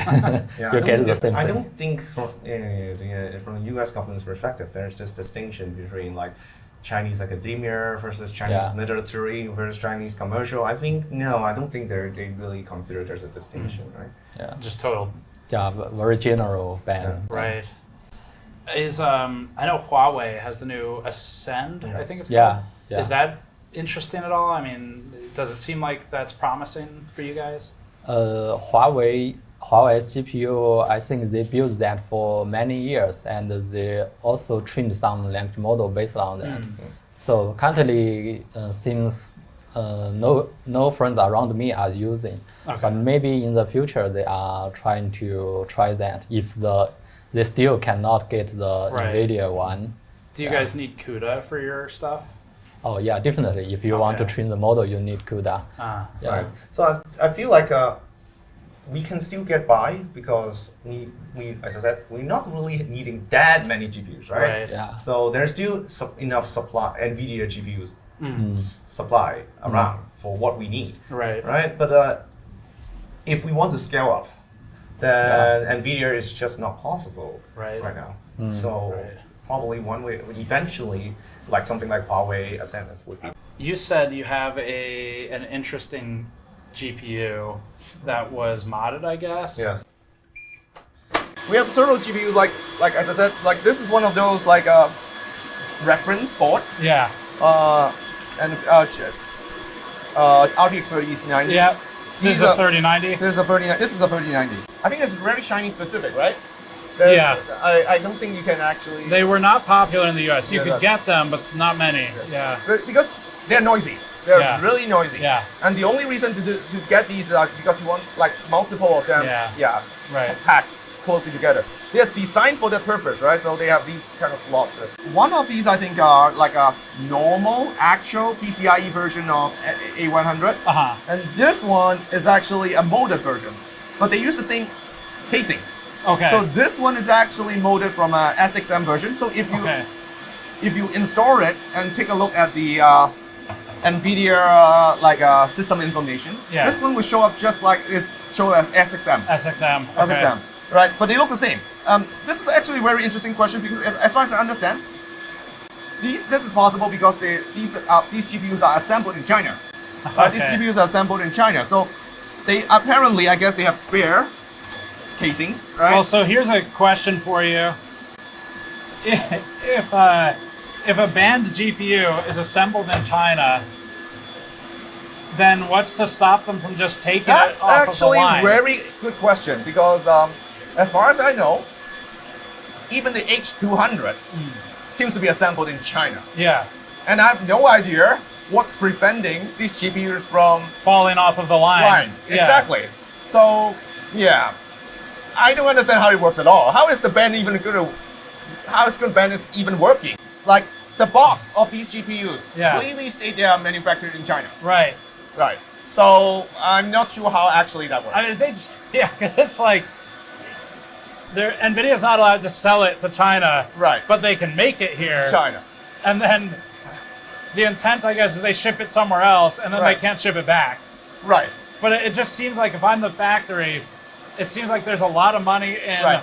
So we had some QC defects, right? Right. So my guess is there must be spares. I don't know. Right. Spare SXM like modules, spare casings, and then somehow these spare parts just get assembled into a complete GPU and get sold. Yeah. So currently it seems like that this whole GPU manufacturing thing has the flavor of that. Yeah. Right. All these high-end GPUs are still manufactured in China, but they're not allowed to be sold in China. Yeah. And somehow the U.S. government thinks that's going to work, and somehow the Chinese government also allows that to happen. I have no idea how actually that whole thing works. Right. That's so strange. Because like the GPU silicon is made in TSMC, which is all over Taiwan mostly. Yeah. So they make it there, they ship it to the factory in China, I guess, and then an SMT line must populate the board. Right. One of the GPUs we have, one of the A100s we have, they're molded. I think one of the NVLink doesn't work. So my guess, the explanation is probably failed QC. Right. And then it just gets assembled and. Right, and so then you have 2 out of 3, I guess, NVLink? You just have, so it's just going to be slower. Right. Right, but for a bargain price. Yeah. Right. Is it cheaper than like a fully functioning? Yeah, like I think it was cheaper. Okay. It was cheaper, but doesn't make a difference if you're just using one GPU. Right. So it would be a bargain. Interesting, yeah. Do you think Nvidia knows that all of this is happening? I would be surprised if they don't, right? Yeah. I would be surprised. I would be really surprised if they don't. Right? These are very expensive items. Yeah. Right? I would imagine you would keep track of everything, right? Yeah. I don't know. Is that? It's hard to know what they can do, what they plan to do with all these defective parts. But I'll be very surprised that no one have ever thought of the possibility that if it's something so valuable, someone would come up with a use of even a defective one. Defective ones. Yeah. Yeah. Interesting. Yeah. Yeah, like the AGPU servers. Like we could pull out one of them if you want to see what's. If it doesn't disrupt you, that would be great. One of and then we have an one. This seems interesting. So this is one of our older ones. This is our older one because this one is not. It's basically assembled completely from like retail parts. Okay. Right. So this whole system is obtained around when the time when ChatGPT came out, right? Yeah. So this is the time when everything you can get from AliExpress. Yeah. Right? The case, right? So you bought all of this just on AliExpress? Yes, everything is from AliExpress. Everything from AliExpress. Cool. Like CPU, RAM. The part that's by far the hardest to get is the power supply. I saw you write about that in your Right. blog. Right. What makes it difficult? Because now it's very hard to get high quality, high power server grade power supply. This you need, in order to support 4 A100, you need 2000 watt power supply, and Right. you need these kind of server grade redundant Yeah. power supply, and there's just no demand in the from retail customers for these kind of GPUs, so for these kind of power supplies. So this supply is slow? Right, if you buy this case, mostly they come with something like a 800 watt power supply, Yeah. and we need 2000. So that's the hardest part, right? To source. Is this a redundant power supply? Yes, it's a redundant power supply. Okay, so it's got a failover. The CPU, what are you using for this? This is a Epic 7763. That you can get from AliExpress, no problem. Okay. If you need to. And then the port is from ASRock. Yeah. Yeah. ASRock board. ASRock rack. Yeah. So it's the server line of ASRock. It does have 7 PCIe slot. But then in order to, because we need we want infinite band network. Yeah. So we have these cables specially made to the they're custom made. The length we need. Okay. Right, we need it to be this long, and to support the infinite band card. Is that that down there? Yeah, this is the So that's the InfiniBand card. Right. That's the 200. That's the HDR 200 GB card. Right. Yeah. Is all of this stuff pretty high priority for the university at this point? Like on the, technology side, are they invested in the purchasing? I think the university is realizing how important this is, right? That's why we have this brainstorming session. Right. Yeah, I guess university will begin to buy more GPU and try to find some strategy to share with the whole staff members. Right. Yeah, it's a good sign. Cool. But it's just a start. Right. It's I think we would try to catch up quickly. Yeah. Try to catch up quickly. Very cool server room. It's impressive. Wired is just happily provide you with their Weixin. And I'm not encouraging working 24/7, but customer support in China, it is 24/7. Right. Not designed for Hong Kong. Not designed for Hong Kong. Right. They don't sell it anymore.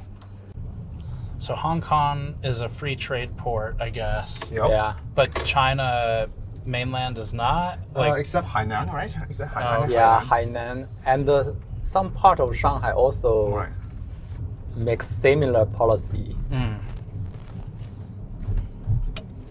And that just means no local tariffs, no import taxes? Yeah. Right, and relatively simple paperwork, I guess. Okay. Right, this is where we call the university mall. Okay. It's where we hold out a commencement. Cool. Yeah. The graduation ceremony here. Yeah. Wow, this is nice. Right? Yeah, Let's this go. is a pretty Wow, cool. holy shit. So that's the science park of Hong Kong, and you actually see one of our unicorns. A little bit. Sense time. First time. What do they do? Facial recognition. Previously. AI. I would say AI. Yeah, general AI. But they kind of built their business on facial recognition. Yeah. CCTV stuff. CCTV Chinese stuff, government is a big customer. Right. Do you feel like you guys are locked in at this point to Nvidia because of CUDA? I guess to rephrase it, is there a difference in what matters more to you? The power of the hardware or the power of CUDA? Because both are very good. So I would imagine if someone put in enough effort so that non-NVIDIA hardware runs just as well as NVIDIA hardware in PyTorch and then the VLM and stuff, then would not be too hard for us to switch. But I guess that's harder to do than to say. Yeah. Right? Because someone has to put in the effort to make the models run smooth. There has to be a good reason to switch. That part is hard. Yeah. Only problem is if you switch to other devices, you will have a lot of bugs. Right. Some bugs you cannot fix. You Right. need the whole community to help you. So this is a very slow procedure. Definitely the CUDA and the Nvidia is currently the best one you can choose. Right. After this discussion, Zihao parted ways, and Vinci brought us to one of his favorite tech spots in Hong Kong, the Golden Computer Center, and the outdoor tech flea market next to it. We actually have a whole separate video looking at some of these places.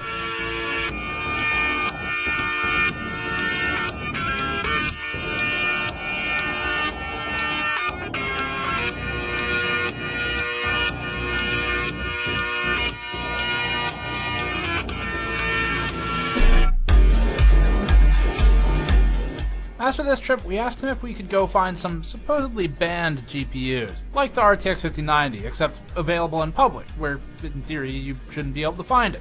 The hope was to find a shopkeeper with some ground level knowledge, or consumer level. Everyone wants Jensen's flavor. Do you still frequently go to the market? Not as often as before. Yeah. So mostly because I've mostly switched to using server components, right? And you can't get these components in these markets. Our cluster is pretty much exclusively Epic, which is rare when we start building out 5 years ago. 5 years ago, it's probably still a lot of Intel. Right. Everyone is still buying Intel, and we started buying AMD. So right now in our cluster, we have the last generation Genoa CPUs, and I think we have 256 core across 2 CPUs. My guess is these GPUs are probably smuggled in from from Southeast Asia. In that case, unless those countries try to enforce the ban. But I feel like most of them probably wouldn't really care. You know, it's not their ban. So. Right, it's not their ban, and why cross the Chinese? Right, that's a good point too. Yeah, I guess they've got 2 choices, right? Right, which is why Biden piss off America or piss off China. Right, well, that's why Biden had this idea where the Biden administration had this idea where you're gonna have to separate the world into different zones, and some zones are trusted and some are not. Right, but then this is scrape it, right? So now it's back to, I guess. Back to one by one. Yeah, back to one by one, right? And I haven't heard anything about like the countries having to prove themselves to be trustworthy anymore.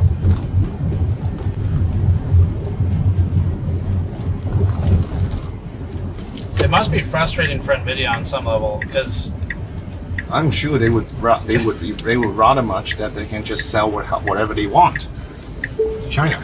If they come up with a product that is in high demand, that means it's useful for AI. And if it's useful for AI, the US government wants to ban it. Right.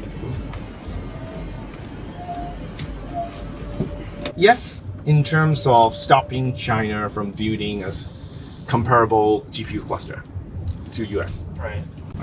So it's really just about what you keep coming back to, which is if you want to buy thousands of them, it does make it a lot harder. I guess. Because I guess ideally, if you want to buy 10,000 GPUs, you probably buy it straight from Nvidia if you can. Yeah. Not even that many. Even if you're buying, like, say, 400. Okay. Right? Let's say a superport. Right. Then the Nvidia is likely going to be directly involved. I do wonder. It seems like if you make it hard enough to get U.S. products, eventually you would think China would just dump its own resources into helping like a domestic, So, well, China is already doing that. Okay. Yes, Chinese government is trying very hard to come up with a competitive GPU. All right. So where are we going? What's this place called? This is a shopping mall called Dragon Center. Watch your belongings. I did lock all the doors, right? That's just me. I mean, okay. I asked him if it's safe to leave it in the car, and the first time we say it, it's watch your belongings from the police. I mean, they're priceless too. Be transparent. Oh, this one. It's a parallel import. Parallel import. Where is it? 平衡进口. Oh. Parallel import. What does that mean? That means not imported by an official distributor. So like kind of what it practically means is smuggling. Smuggling. Yeah. Right. So what are their prices? So the cheapest one. Cheapest one, it says, is a silk one. That's a big price difference. Yeah. Almost 2x. But the ROG ones are always expensive. Yeah, but it's not worth that much, you know? Like the price difference, I mean. I guess when the supply is one. Sure. Yeah. One that someone maybe brought in from another country, I guess. That's interesting too, like if they have to account for cost of like plane tickets and stuff. So that Astral is $5,223 US. So it's the cost of like almost two 5090s at home for us. Is it even in stock? The cheapest one is, I think it's about 3,000. 24, so yeah, 3,057 USD. And that's not like, that's pretty close to the average price. In the US, the average price is 3,050 right now. It's actually like the same. I see they have the 5080, I guess, is still okay. It's not banned, right? So. Yeah, but I think it's, if I remember correctly, the 5090D wasn't that expensive. So it's probably the price has gone up. Right. Yeah, because I mean, it's like more expensive than the cheapest 5090. Yeah. Interesting. It's possible that it still comes with warranty. Like these ones probably have no warranty at all. Oh no, I mean 3 years Hong Kong warranty. I think what that means is that the store promised that they're going to help you. Right. But I think these ones, the 5090D, they were imported back when it's legal. Right. So they still, I think they actually have official warranty. That's actually, yeah, that's a good point. I wonder if you bought one when it was legal, if you still get support. Yeah, I think that's the case. Yeah. At least that's the case with our data center GPUs. Okay, that makes sense. Oh, there's the D. The D is banned now. Yes. They can come up with DD or what? DV2. Yeah. I think the price has gone up. In like now that it's going to be banned. Yeah. It's interesting. You can buy a 5090 FE here. Yeah. I mean, but it's supposed to be banned, right? Yes. But you can just buy it retail in a store. As I said, it's not illegal to buy. Right. But I guess what's surprising me is how easy it is to buy them. With the right price. 36,000 HKD. That's pretty expensive. That sounds expensive. That's like 4,000 US dollars. 4,600 US. Right. Wow. See? Yeah, but you can get it there. So I guess the main impact then of the ban is the price goes up. Yeah. Any idea how they get their 5090s? Same way you do? Same way how the high-end GPUs get moved in. Okay. Although I think for these ones, there's a chance that it's actually directly moved in from other countries. You think one by one, I guess? One by one? I think so. I've heard that some students would do that. Okay. Like, buy one from Best Buy, right? Move it back. Right? To a third country? Just straight back to... straight back, okay. Straight back. Right? I mean, if it's with a premium like that... Do you happen to know, I mean, that premium's great. They can double their money. Right. Is there, do you happen to know, is there any law against bringing it in for personal use?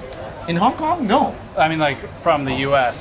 Like, if customs stops you, but I guess they would have to find it in your bag, so they'd have to search your bags. It's pretty unlikely, yeah. And you're relying on the customs officers knowing that this particular model. Good point, yeah. That is a good point. And then carrying. Like, if it, yeah. Okay. I really don't think that's going to happen. Right. I guess that's how they get in one by one then. Probably 550s per button in China. What's that? We only get a 5090D stock. So the 5090, the Founders Edition, maybe not in stock. Yeah, we directly order from other countries. What's the most popular card? 90. No D. Always come from Australia. And the second one is Taiwan. Oh, so the 90 normally comes from Australia and Taiwan. Yeah. Can you buy bulk, a lot of them at once, or is it just one at a time? Very tricky is that almost you can order from mainland China. Yeah, you can buy a lot. Oh, mainland? Yeah. For 90? Yeah. Okay. Recently we got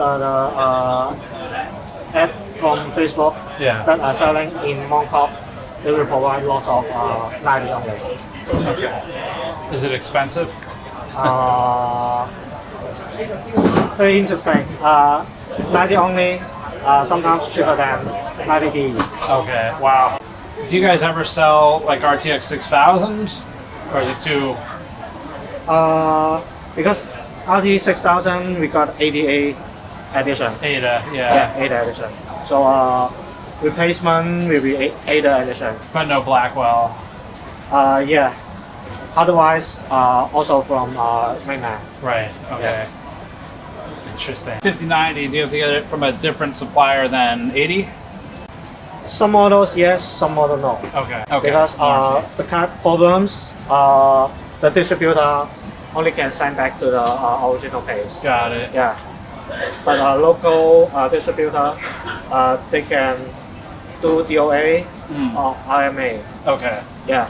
Because the US problem, yeah, the like 4090 or 590. Right. If they got problems, they cannot get back to China region. Do you have any idea how the mainland suppliers get the 5090s? No idea. No idea. Yeah, because too much supplier. Yeah, they are doing trading. They can transfer the other regions product to Hong Kong. Okay. Yeah, so we have no idea what way they come, but we can know which region, like Right. Australia, Taiwan. Right. Because Taiwan get lots of stock. Yeah, in because like last generation, like 4090. Yeah, the price raised very high. Yeah, but Taiwan think that in 50 generation they can make lots of profits. Right. Yeah, but it's not seems like what they thought.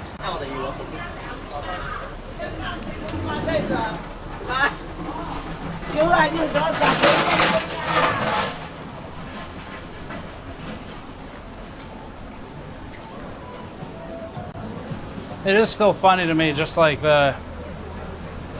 how much it flies in the face of U.S. export control that you can just walk around in a public-facing mall and buy a 5090. Now, given that it is very expensive, right? But it's not like you just can't buy it anymore. So I guess if you really need it, you can get it. And I really don't think locals think much about buying the GPU, Right. these GPUs other than price, right? It's Right. expensive, but the fact that there's an export ban, I don't think crossed the mind of. They don't really consider it. Yeah.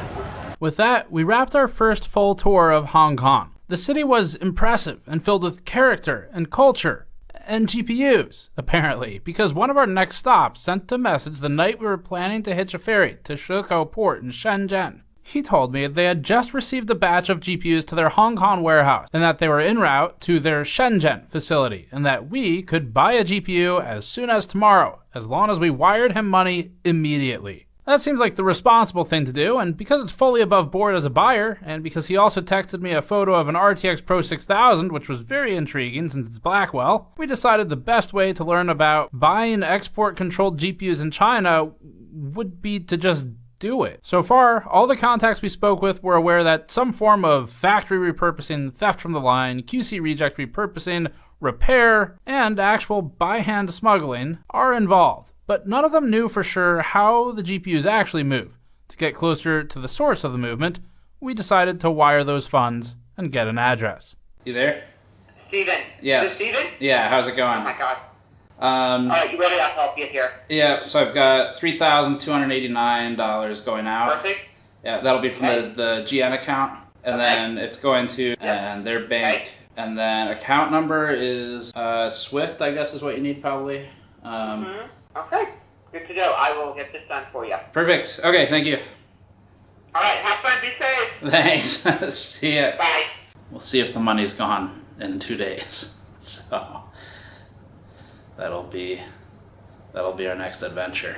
We packed the hotel, said goodbye to the famous Hong Kong junk boat, potentially said goodbye to $3,000, and boarded a ferry to Shilko port. But we're gonna take a quick detour in the story here because we have a source who says he has more information on how GPUs get into China. So before checking with our GPU middlemen and our fence, we're first gonna meet up with someone else.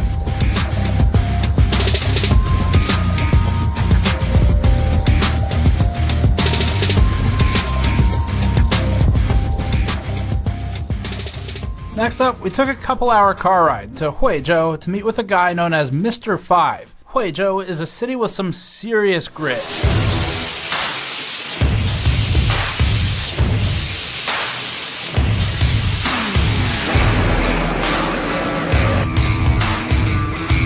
The city has grown to take some of Shenzhen's factory industry as it's been pushed out over the years with Shenzhen's expansion and as it's turned into more of a metropolis. This is a complete 180 from the finance hub that we were just in. We've spent a good amount of time at Huizhou over the last decade, mostly visiting case, painting, tempered glass, bending, and tooling factories, alongside those for heat sinks, like for video cards. He's a cooling hardware reviewer and has specialist knowledge in factories that make video card cooling solutions, including Nvidia's. This experience allows him more access to information about the peculiar relationship between the factories making the cards and the companies that, on paper, can't sell them to the country where they're made. We instantly related to Mr. 5 for his own editorial dispute with Nvidia's review sampling process, where we've both felt that the company seeks to control review direction.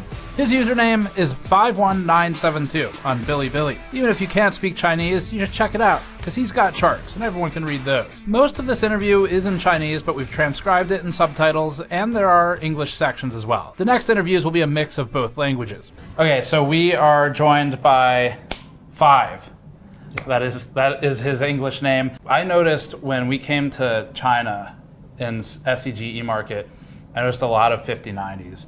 从我在赛格，深圳的赛格的时候，对，赛格电脑城，对，注意到很多5090，对，所以他们怎么进来中国？哦，怎么来到中国？对，是这样，就是中国本来就是芯片和散热器的制造地，它制造很多5090，这是第一。第二呢，就是虽然中国的大陆是就是国外对中国大陆是禁止销售5090的，但是中国内部并没有禁止5090。然后还有就是中国和深圳和香港很近，他们只有一道海关，很多人他可以从那边，从香港或者是从其他地区、其他国家，比如说美国、日本、新加坡等等地方可以购买，他们可以人肉背回来，就是自己携带回来，这是在中国是不违法的，他们是可以购买的。那当然还有最后一个，就是可能会有一些人他为了牟利，他为了赚钱，他会去选择走私的方式，然后通过一些特殊的渠道把这些东西给带回来，是这样子。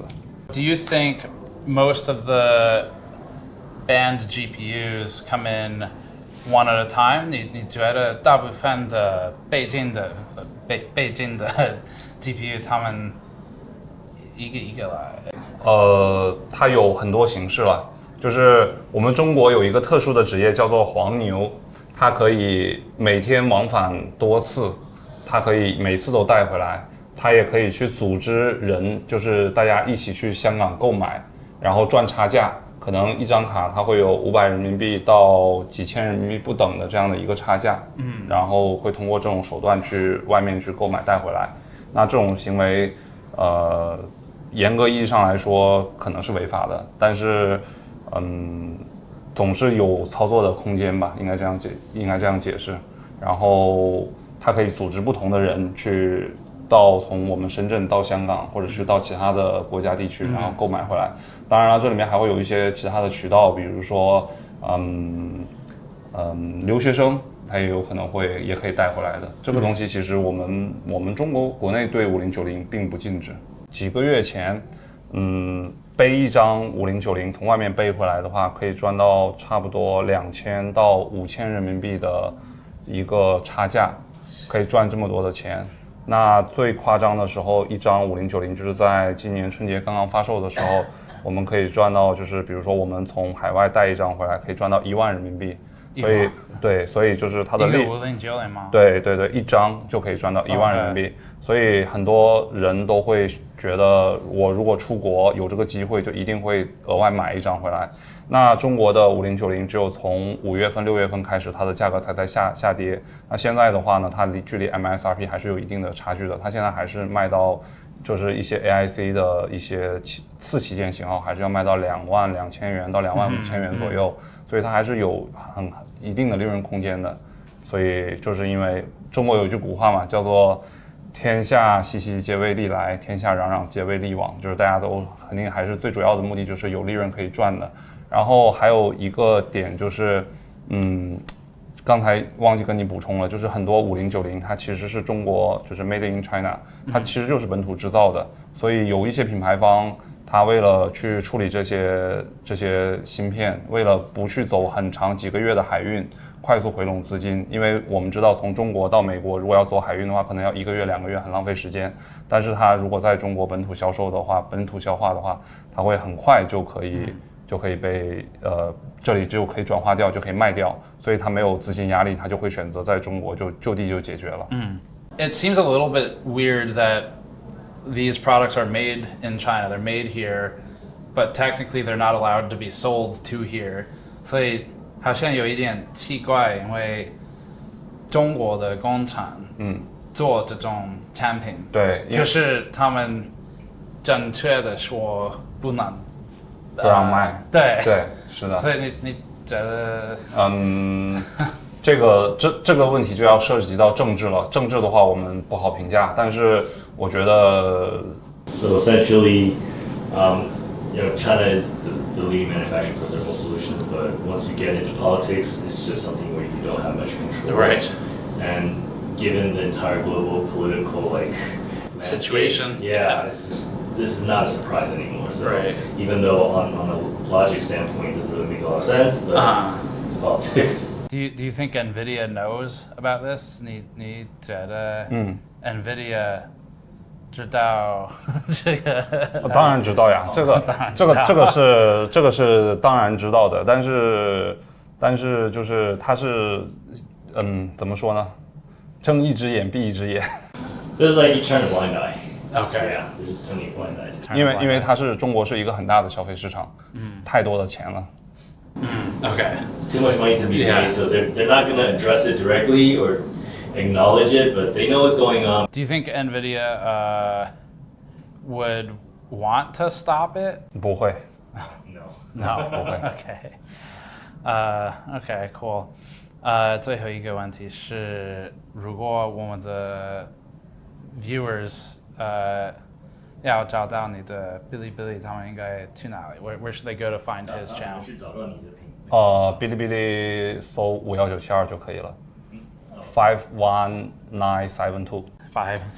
谢谢。This was an interesting conversation. First of all, I learned a new idiom. Secondly, we turned it into a t-shirt. So if you're liking this content so far, please take this brief intermission to head over to store.gamersnexus.net and grab our Blind Eye t-shirt to directly support this content if you like it. Long-form content is hard to do on YouTube, and we can do it because of your support. We try to make some pretty damn cool stuff to get you something useful in return as well. And if you're watching this sometime close to when we publish, we've still got the digital reward tiers available for our backer tiers for this project. We really want to produce more stuff like this, but from our point of view, we need to earn that. If you think we have, head over to store.gamersnexus.net and grab one of our new Blind Eye t-shirts, Black Market sticker packs, GPU VRAM glassware, or even our GPU Shredder t-shirt for the paper launch. Thanks to the intermission, let's get back to it. Up next, Shenzhen. Our first stop will be in Shenzhen, Bao'an, to meet with a trading company that sits between Hong Kong and Shenzhen warehouses. They're the trading company's trading company, and we're buying an RTX 5090 from them. If they exist, hopefully.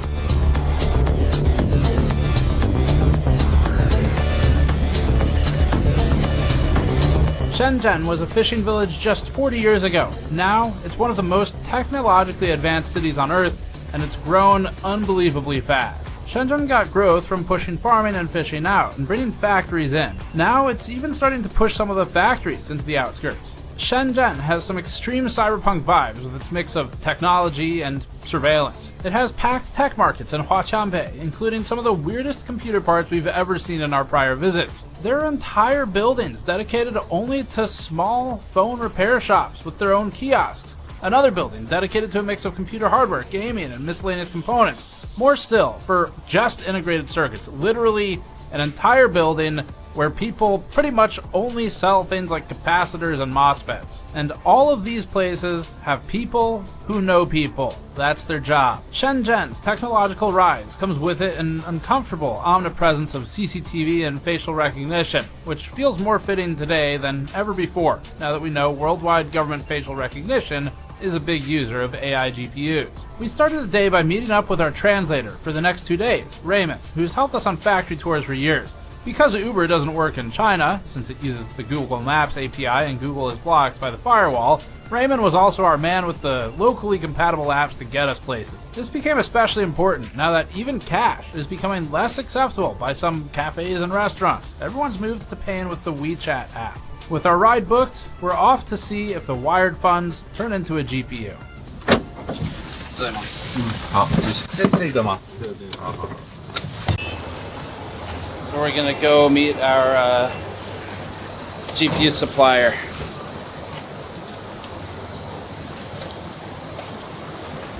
These guys seem to understand that we're media and we wanted to film, but we weren't 100% sure, so we walked in with the cameras off, and once we established that, we proceeded. Like, would one of them want to talk with me about just buying and selling GPUs? Or yeah, 可以，就是 can't show their face. Oh, okay. Yeah. And our company name. Oh, okay. So you don't want. 因为懂的。Yeah. Okay.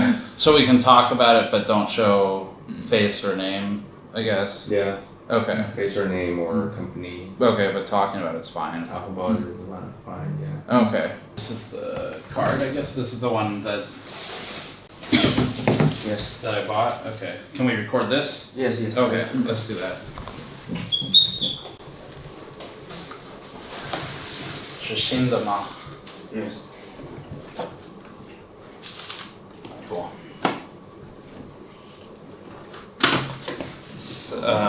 From the Hong Kong warehouse. What's the most common GPU your customers buy? H800H200对 H800，然后 A800这种。对。然后5090D， 然后5090DD 准备要出来，常见的型号就是这里。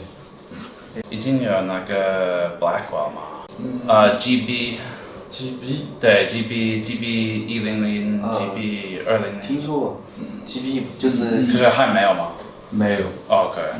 How popular are like 5090, 58 or 5090, 5090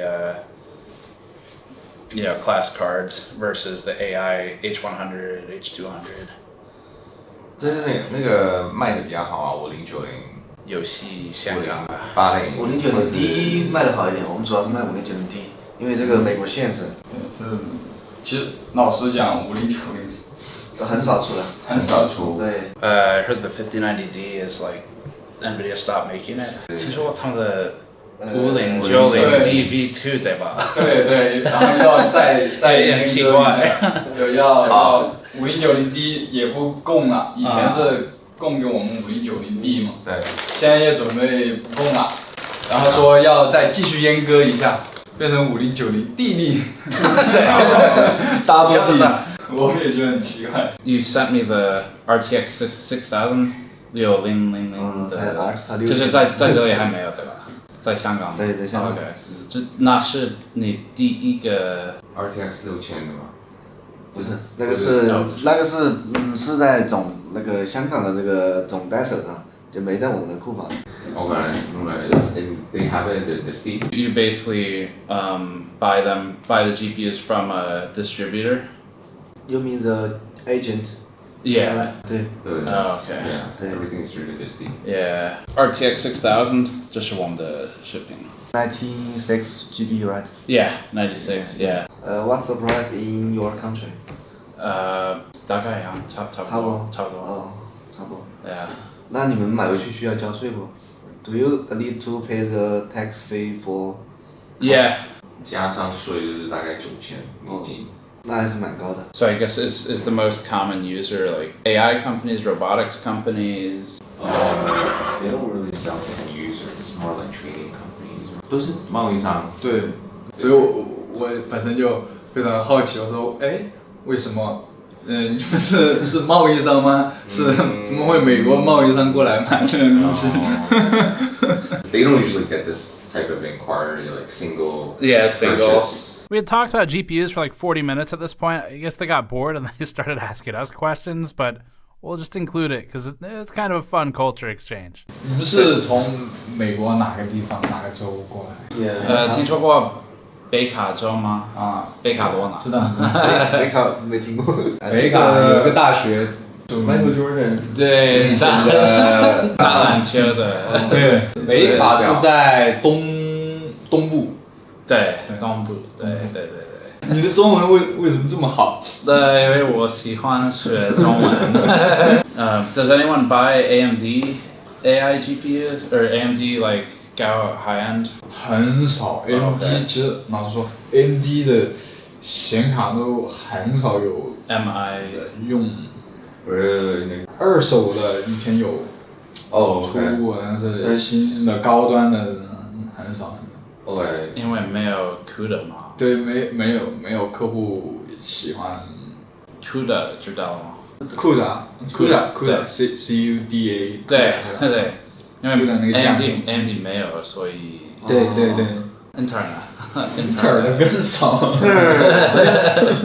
它有那个新的 B60 B60 Pro， 新的我们都没听说过，没有人要的吗？但它性能怎么样？它两个核心性能怎么样？它的 performance。看情况。周末卖过去了吗？没有那个限制，没有限制。 Yeah, there's no restriction. Correct. Yeah, 没有北京的。但是我没用过。They said that Nvidia sells them to distributors, I guess, and then they get distributed into here. Okay. Do you think Nvidia knows about people buying and selling the banned GPUs in China? Like, are they aware of that? Do they try to stop it? 对，就是他是这样，可能就像睁一只眼闭一只眼，他知道是有卖，但是他明面上他会讲不要卖。They know, but they're like, yeah, you guys can sell it, but we don't want to know about it. Yeah, we don't want to. Like 睁一只眼闭一只眼。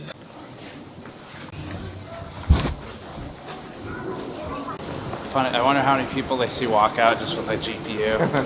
They definitely shared more than I thought they would. Okay. So that was good. That's good. But yeah, I think it also connects the pieces really well with the professor we spoke to. Okay. Because that guy, he shared like everything he knew.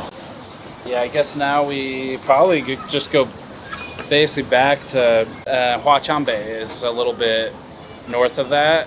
So our next stop is 10 minutes away from the hotel. Okay. It's a pretty far ride back.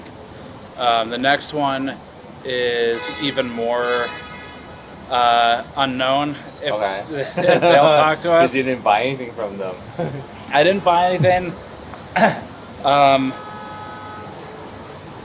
And I didn't offer either.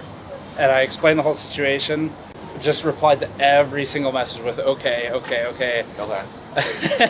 except for the address. He said, I'm not sure what to talk about, but I can try. Okay. Which is like maybe a good sign. I don't know. I'm not sure. Hard to judge, right? Until you see him. Yeah. So, we'll try that. I guess we can keep the camera out in the car, and then we'll just probably DD back. You wanna try it? Yeah, I'll try it. We're not 100% sure where we're going, but we'll get there. So I think our biggest takeaway is these GPUs are banned for sale into China, and I just walked into an office and bought one. So the efficacy of the ban is maybe questionable. This still tracks with what Dr. Vinci was telling us, which is that it appears to be the difficulty comes from buying lots and lots of them. But even the people we just bought this from, they're like, yeah, I mean, if you want more, just ask and we'll figure it out.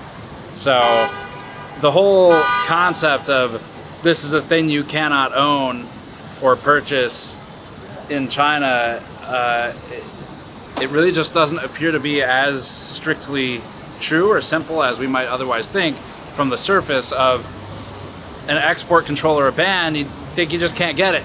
That's not the case. You can get it, and it's not even that much more expensive than what I would have paid in the US. In fact, their RTX 6000 Pros are the same price, actually cheaper after taxes in the US if you buy it here, and that's also export controlled. So that's that was our adventure getting a GPU. Move on to the next one. The most important thing we learned here was where to go next. Just like the ants moving the GPUs piece by piece, we'll have to collect our information piece by piece. Recapping the parts of the hour-long conversation more efficiently and in one language, the company said that some cards have become more difficult to get, but they can still get them. And more expensive or not, it is the reason that their job exists. The fact that they texted me a photo of the brand new, at the time, RTX 6000 Pro Blackwell card, the very same one that we just bought for $8,500 in the US and that was hard to get at home, shows that this company and their distributor are resourceful. Their price is $8,600 US, which is actually cheaper when factoring in US taxes and shipping. So the ban isn't stopping them, and the 6000 Pro is a serious AI card with 96 gigabytes of memory. It's banned, and it is definitely in demand as well. This company isn't used to a single GPU sale like ours today. It mostly transacts with other trading companies in high volume. They interface with a Hong Kong distributor to bring the cards into Shenzhen, moving it across one more border, another ant in the chain. That meant they could connect us with their distributor, which would be familiar, we were told, with where we could find smugglers to talk to. But this company itself neither knew many smugglers directly, nor knew many end users, and that's okay, because each link in this chain will get us one ant closer to the information we need. So we took note of their information on the distributor and the smuggling side to use when we got back home. Seemed like a conversation to not start until after US Customs, and then they helped point us toward our next stop. Up next, Huaqiangbei.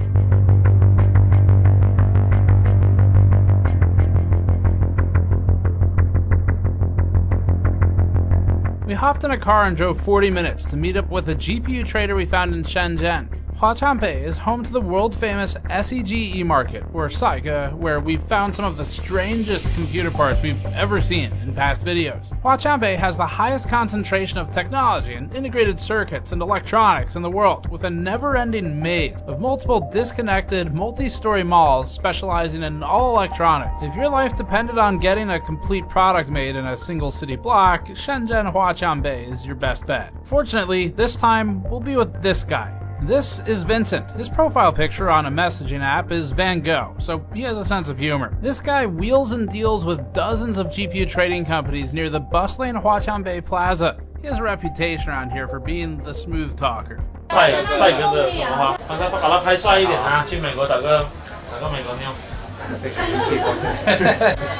我还没有这勇气做大波浪呢。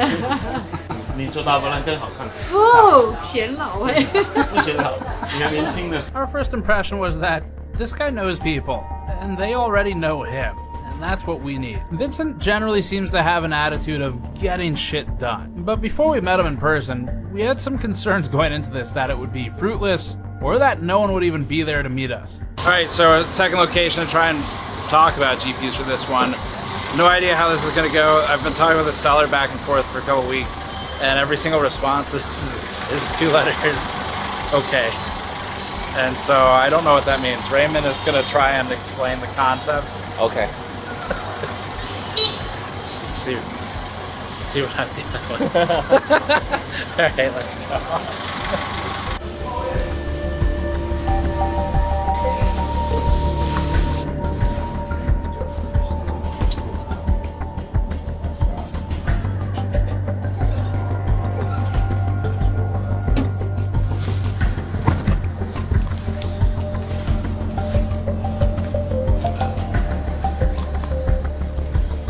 It looks like the right place is like a lot of tech companies. Yeah. We had a lot of trouble finding our guy, but fortunately, it wasn't long before he found us. 你现在直接下来哈，我2-3分钟就过来了。先下。 She had 210. 什么 Yeah. 哎，你好。你好。你叫什么？陈乐 ，Vincent。Vincent。Okay.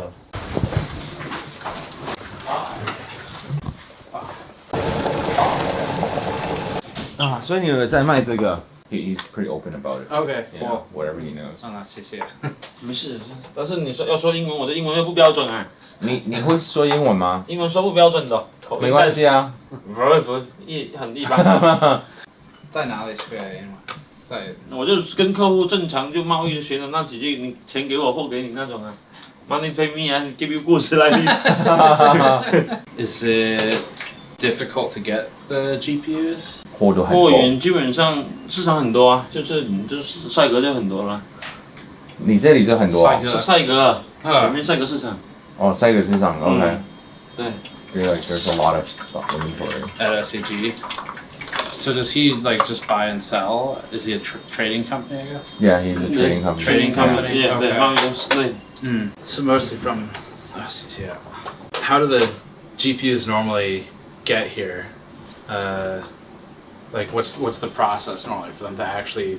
Because 因为这个 high-end GPU high-end 怎么说？高规的比较高规，所以高规的 GPU 现在是美国北京的对吧？对，所以他们怎么正常进来中国？进来中国正常也是通过香港就进来了。通过什么？香港啊。香港。香港。从香港。台湾也有啊，台湾人也往这边卖啊，一样。所以台湾跟香港，然后他们one by one 一个。它是怎么进来？一个一个这样子，还是一个柜，还是一箱呢？一个啊。一个一个。啊，就是你买一个，你顺便像你这样在香港买，然后带回来也行啊。这样子哦。对，一样啊。这样子够吗？那只能慢慢搬哦，人多，大陆人多吧。Oh, they do it piece by piece. Yeah. Okay. 所以如果客人要很多，基本上那是什么？那就是也只能香港交咯。From Hong Kong. Yeah. Is there any consequence for bringing them in? 就看你什么显卡了。如果是它那种静止的，是不是？是。静止的上基本上国内也没有，这个你只能去通过国外去买，国外的渠道去买。但是说国内的基本上就5090这些通用的这些就有嘛。这些就工厂啊，他们都自己出货，那正常在销售的东西就是存在的。而且你说那些高端的什么服务器啊那一类，那你只能去国外买。OK。这国内也没有。Does China care? Does Hong Kong care? 会有一些罚款或是禁止令或是什么？中国政府在乎吗？不在乎。这个本来中国政府是跟中国政府没什么事的，禁止是美国禁止嘛。是英伟达他们不能再往这边销售而已啊。So like in China, it's not like a real restriction, right? It's more from the U.S. side. Right. Yeah. So 5090是有禁止吗？是有禁止还是没有？我都忘记了。是禁止的。禁止的市场上确实是有啊。But yeah, everything he says you can buy from the shops.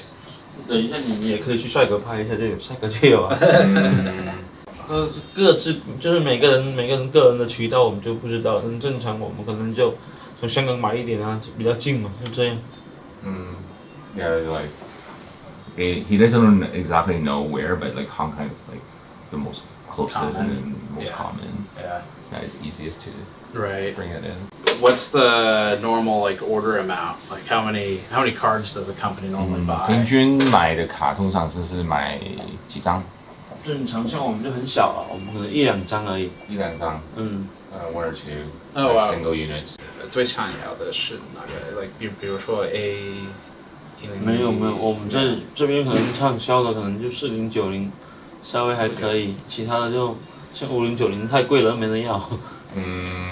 拿到货。所有的都是北京的。这些基本上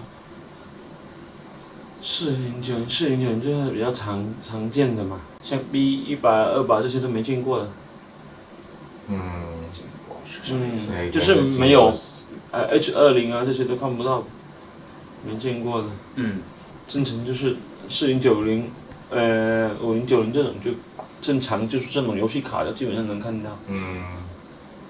就其实它可能就是A100的那个减版，就是有些功能被它减了嘛。是。就是像我们汽车一样，本身你那个就说本田一样，在美国就它卖3.5升，到中国就卖2升嘛。这个道理。排量那个，它这种东西的话是政策问题，所以我们做生意的也没办法去讨论这个政策问题，是吧？他们怎么那些什么原因呢？我们也不清楚，那只能说，对于我们来说就简单，那市场贸易就是有货有什么货可以卖我们就卖什么，不能卖我们也没货。这是你自己的公司吗？对。OK。所以你多久做哪种工作？你做这个工作多久了？做这个工作就10来年了吧。听得懂我的不好中文吗？没事，10来年了吧。18年。10多年。10多年。10多 10 years. OK。你应该就是好喝。它简单，北卡我知道，好像是北卡有个大学很出名，出很多球星是吧？知道，你有看篮球。Michael Jordan。北卡好像。Does he need to make any trips to SEG to buy stuff that we could potentially go with him for? You know what I mean? Like if he has any need to go to Saiga to buy stuff, would he be interested in us following him to accompany him? Yeah. If you could find a soft way to present that, I guess. 可以啊，可以啊，你go with them. 我们带你市场逛逛，这个很简单。Oh, okay. Okay, I guess if we see like some of his favorite spots or spots he thinks are the most interesting. Yeah. Yeah. Okay, cool. Yeah, that would be cool. OK. 可以啊，感谢。那我们过去啊。Is it walking distance, do you know? Yeah. Oh, is it really? Oh.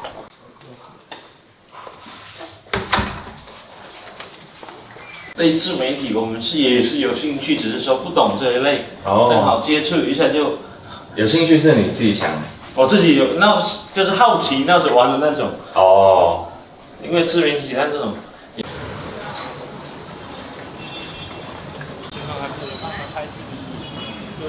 Vincent led us over to various large wholesale and consumer retail markets. His office is about 10 minutes away from SEG E-Market, which is his daily haunt. There's one peculiar detail in all of this. Vincent has customers both in and outside of China, but his foreign customer base is relatively high. He mostly deals in RTX 4090s, which seems to be a trend, as you'll see with our smuggler contact at the end of this.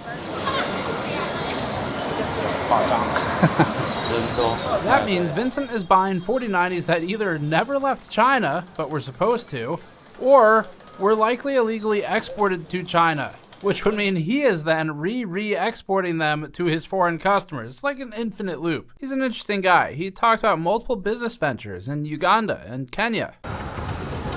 He said he went to Kenya before. 对吧？肯尼亚、乌干达、东非 Uganda， 是东非5国那里。Uganda 为什么要去？以前是想去那里做生意的，去卖那个内衣的。He said he had a business there before. 想去还是去考察了？去考察。He wanted to go there and start a business there. So he was like looking around and see if there's any opportunity. 然后后来为什么没去？那边的人太穷了，消费根本是消费不起。He's like the people couldn't afford it. Like the things that he wanted to sell was out of the market range. Okay.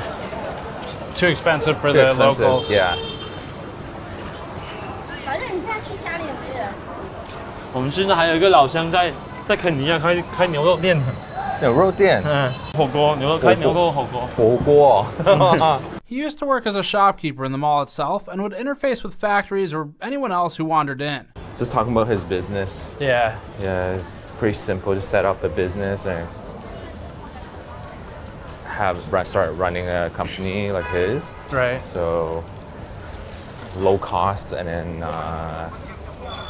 it's like also like very scattered. 以前都是做市场做柜台，跟他们那种一样。He used to own a shop in there. Oh, really? Yeah. 这边是卖电子的 IC 的啊，这边就是卖手机配所以件的。这边是 IC 的啊，这边是。Hello。哎呦。在市场。你觉得他们在乎我们拍吗？应该不会。OK。不可以拍是吧 ？OK。那就不拍了，就是让他不拍就好。我们逛过去就好，不拍。OK， 好。那方便。You can put it down to the side. Did they let you do it last time? We snuck around them Oh, last really? time. Yeah, we looked for them, then we went around them. Oh, wow. These days, he's closed shop and is a buyer instead. He mostly takes orders online, doesn't keep much inventory, and just walks across the street when an order comes in that day. It's basically like a concierge GPU pickup service. 卖显卡4090D 4090，对，卖显卡的。所以你有客人想要这种 GPU 的时候，你来这里对买的吗？对啊，他们给你特色的价格吗？都差不多市场价。OK。Because you can just come here and pick up your stuff, and then once you get an order and just, Right. once you get the order online, then you pick up the stuff Come here get it, and yeah. sell it. So he doesn't have to actually put down any of his own money to keep stock. Okay. This I think I've been to before. 就是帅哥嘛，卖笔记本啊，卖电脑啊，这门另外一层就是显卡 Guard, camera down. 所以你在这里有最喜欢的商店吗？我们就以前矿机的商店基本上都矿机 BT miner。BTC miner.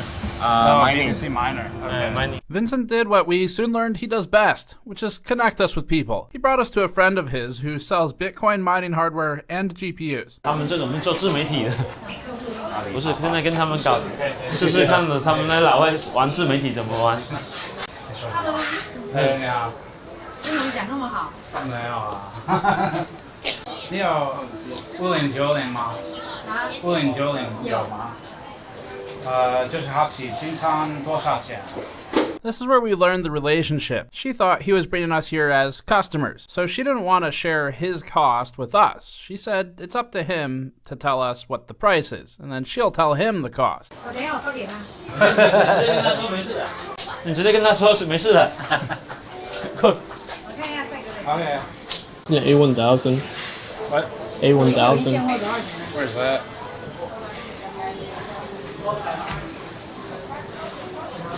Right here. Hello，微星19800。19800. 微星的。19,800.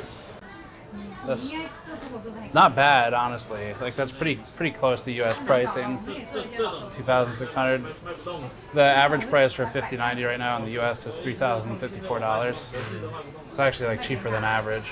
But That's what the other guy was saying, or like the prices is like so similar. 谢谢。跟老外搞一下自媒体，看能不能宣传一下，帮你宣传一下，把美女拍漂亮一点。国外的是吗？啊，拍漂亮一点。帅哥的什么花？上件叫什么名字？我看不懂中文字。银创。银创。YC miner。BTC 的 miner。OK。中文讲的还挺好的。他们有做矿机吗？他们是做自媒体的。Like with other interviews, we learned that people rarely want AMD and basically nobody wants Intel. 华兴，什么显卡最好卖呀？5060吧。AMD 呢？AMD 的话，我想一下，Intel 嘛，Intel。6580占比不大。把它拍帅一点啊！去美国打个美国妞。好，谢谢。没事。谢谢。Is she one of his suppliers? Do you know? She's like he does what he does. They're very similar. Oh, okay. He knows her, I guess. Yeah. Okay. Because he started off as like doing mining machines, so she's still doing it. We told Vincent that we were getting ready to travel 6 hours north to check out a GPU repair shop that buys small components for not only repairing broken video cards to keep them in service, especially the expensive banned ones, but also modifying and building new video cards that Nvidia doesn't make. He said he had an idea for us. IC 的市场，IC 也没啥好，没什么好看。He's like nothing special, but we can go check it out. Yeah. Okay. 是保安嘛？保安。 Protect peace. 保安，安静的 Yes. 保护的保安 protect peace. Protect peace. That's my translation. I don't know if it's right. It is exactly. 这里也是 IC 嘛，就是一些 Okay. 配件啊。That's like finished goods, and this is like pre-assembled. Okay. This is it. Cool. Wow. I don't know what I'm looking at. The ceiling just says New Asian.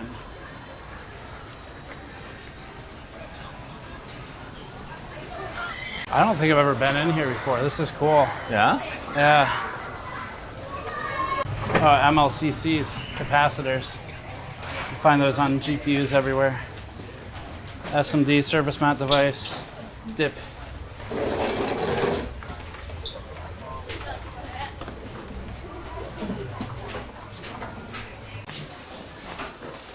Wow.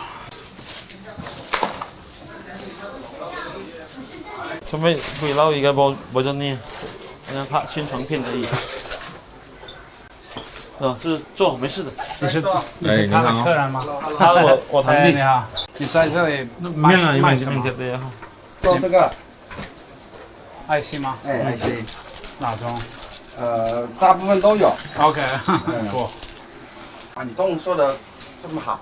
哎呀，谢谢。在这里工作多久了？在这里？你对，在这里有10多年了。Okay, cool. 在这个地方。So he's their relatives? Yeah. Okay, cool. 堂弟 is one kind of relative. 所以堂弟是你爸爸那边的。我爷爷的爸爸的兄弟。你爷爷的爸爸的兄弟。对。No, they start selling on like across different platforms. Like so, it's more like e-commerce. Okay. Do they sell on Alibaba also? 也不是，所以都有阿里巴巴、都有淘宝、淘宝、速卖通，要不要试一下？我不抽烟。你抽。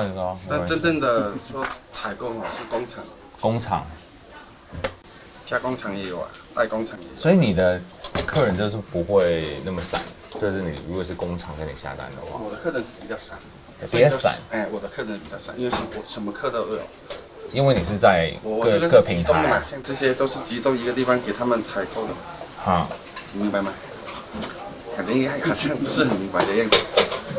我这里是集中这个地方给他们去。这市场啊，这市场。哎，兄弟。谢谢。Yeah, 兄弟 means. No. Brother. It's like brother. Yeah. 兄弟。而且咩嘅比卡嘅。This is like a central place for a lot of factories to come buy stuff. Okay. So, like, all the vendor suppliers are here, so they just come here and grab this from this guy, grab this from this other store. 工厂啊，主要是工厂。工厂 factories. 然后零售、维修啊 ，repair shops. 维修的。工厂的，比如说 SMT 的吗 ？SMT 知道吗 ？SMT。SMT 唔線啦嚇，促成做咗咩啊？做咩㗎？貼上清喎。哦，貼上清，貼片廠。我 try。Yeah, everything is sold online. Yeah. 所以你会过来看一下。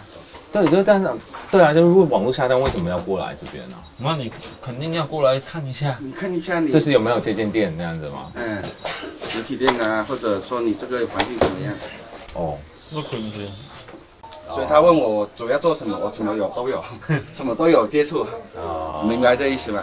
所以我不是说主要做一个品牌一个东西，我知道，因为它 IC 这种 IC 太多杂了，太多。你喜欢你的工作吗？我喜欢我的工作啊，这是我肯定喜欢。放心啦，中国人90%以上都喜欢，我估计80%、98%以上都是喜欢他的工作，只要他能为他挣钱了。对，有挣钱就喜欢，有赚钱就喜欢，不赚钱就不喜欢。不赚钱就换掉嘛，就是不赚钱太累。What's he saying? So as long as they make money, they will like it. If they don't make money, then 听得懂。 look for something else. 所以呢，中国人的思想跟外国的思想完全不一样。我们是根据我们挣钱去为了生存而去干，他们是为了他们兴趣去干嘛，是不是 So he's saying it's like Chinese are different from Chinese is like it's more practical. 中国太累了，真太累了。 Vincent's cousin connected a missing link for us. People like him selling FETs, inductors, capacitors, resistors, MLCCs, and so on for repair shops can help to supply the parts needed for upfit or modifications. For GPUs, someone doing this kind of work but specializing in video cards might source additional VRAM, for example. He told us about how 5090s are easy to get because the local factories supply them, matching Mr. Five's comments earlier. Some of the sellers here told us that they're capable of sourcing devices like A800s or even A100s. They just didn't have them on site. They have them in a more secure spot. That's because there's a separate area for the warehousing. Unfortunately, we learned where they are from our new friends in SEG. Like every other link in this chain, we're getting closer to understanding the full story with each person who pours some tea for us. 感谢，太感谢了。没有，非常感谢。这个才有空来喝茶才好。最喜欢聊天。Why do you say Cole? He likes chatting or hanging out. 对，因为跟不同文化的人交流一下，可以接触到不同的像一些文化方面可以交流。He was like they enjoy chatting with like different types of people, like just to learn from different culture, and they really enjoy that. So we agree, but it was time to head back because tomorrow we had a morning to kill.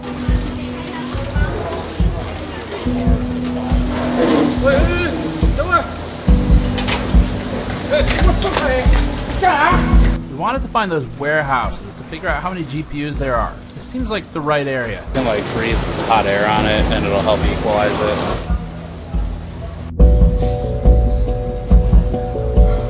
We only had a couple hours before our high-speed rail appointment. SEG's guards have never been particularly friendly towards filming to begin with, but ultimately, they're not police. The worst that happens is we get asked to leave. Besides, there weren't any signs saying we couldn't be there. I mean, I can't read Chinese, but I assume there weren't.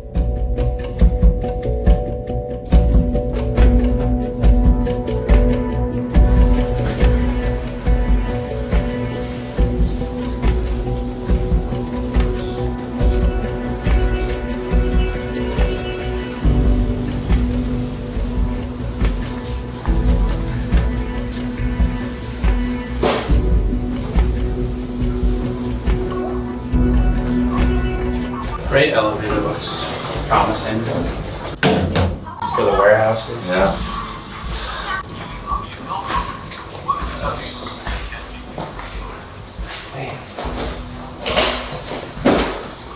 Cool. How colorful. Distributor.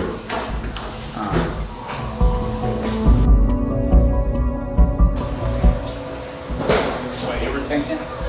I was thinking of like warehouses like the States, racks and racks, like Costco. I was imagining that.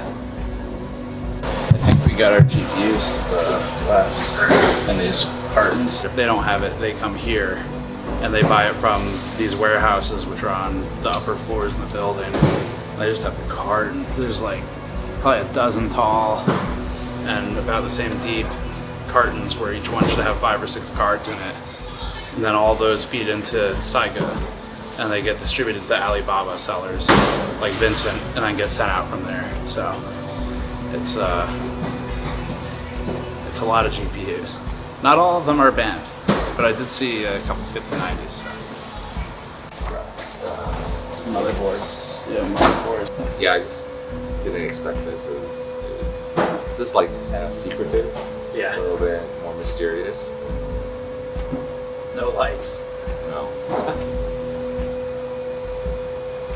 The perspective is amusing. From the perspective of the United States, this floor is filled with highly illegal items. They didn't have export licenses. From the perspective of people working here, this is just their job. It's not shady. It's not some subterranean refuge of firearms. It's just a poorly lit warehouse, like any number of other warehouses around the world. But the perspective of the American government here would be different from people working here. They just want to sell these things and go home. On the other hand, from the perspective of the people working here, we're the shady ones. Walking around filming and specifically trying to not draw attention is not normal.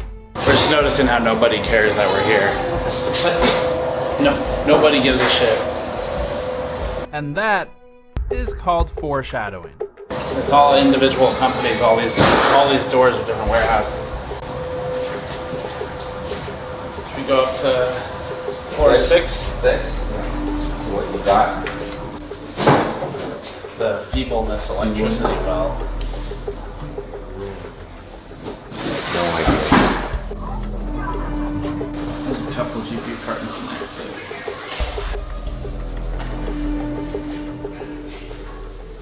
It was around here that we were asked to stop recording, so we didn't capture what they said, but it was "Nimenganshama, what are you doing?" Raymond smooth talked our way out of it. We gave our buhauises, and we called it the successful shoot. What did they say?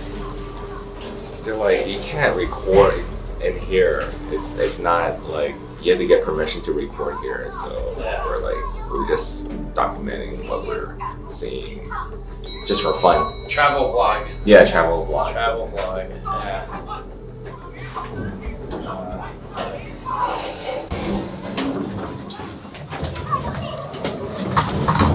闪一下，对。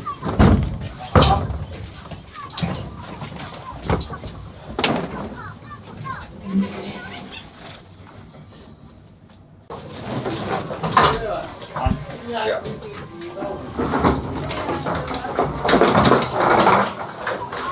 Raymond, we got kicked out. Yes, we did. You did your best to smooth talk them. Yeah, we just told them that we're just documenting the vlog and walking around. Yeah, they didn't really care. Like, they just kind of wanted to make sure that, you know, nothing crazy was going on. Because they didn't like escort us out. They just walked away. No, they were like, oh yeah, okay, no worries, and then they walked away. Yeah. Yeah, they were nice about it. They knew we weren't really doing anything. We've learned a lot about the GPUs, and now we're back out into Shenzhen outside of Saiga Market, a couple other places. So next up, we're going to go to Zhengzhou and meet with a repair shop who builds custom 48 gigabyte GPUs. So we'll do that next. Up next, Zhengzhou.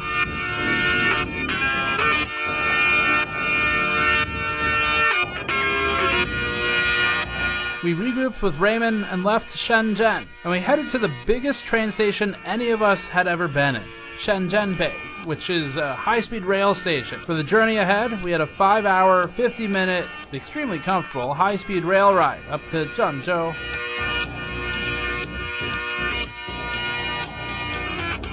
The train goes several hundred kilometers per hour, which is good because we had to travel somewhere around 1,700 kilometers to get to where we were going. This ended up taking about the same time as a flight would have taken with all the airports factored in. But the reason we were doing this day trip was to visit Zhang Ge's repair shop, or Brother John's repair shop. He is famous for repair on Bilibili. His independent repair shop has some Rossmann-like vibes in some ways. He's got video cards all over the place, spare parts everywhere. He saves everything that he can salvage and then rips the good components off of the boards to reuse them for other ones. But Zhang Ge is an interesting guy in this chain because he's not directly part of the GPU black market. What he does is fix video cards. He does that for consumers and for companies. Sometimes that means people want him to modify video cards to double the VRAM, for example. That's where it starts getting into the territory that's interesting for our movie today. So we're in Zhengzhou. It's about 6 a.m., scorching hot. It's about 30 degrees Celsius already. and just got breakfast. Now we're going to see our repair shop guy, check out the 48 gigabyte GPUs and see what he knows about the AI GPUs and how they get in. It's real fucking hot. We're just walking on the road to get the car. This is how you do it here. Or at least this is how Raymond does it here. I don't know if that's how you're supposed to do it. Okay. All right, so we are at John's repair shop. He's up there right now working on GPUs. You can see him in the blue vest. We get a pan up there. So we're gonna go in and work with them on counterfeit GPUs and 48 gig 4090s.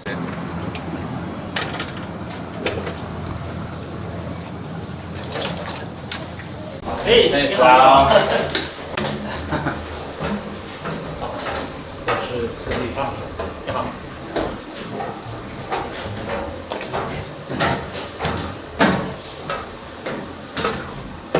这是太难。啊，你好，你好。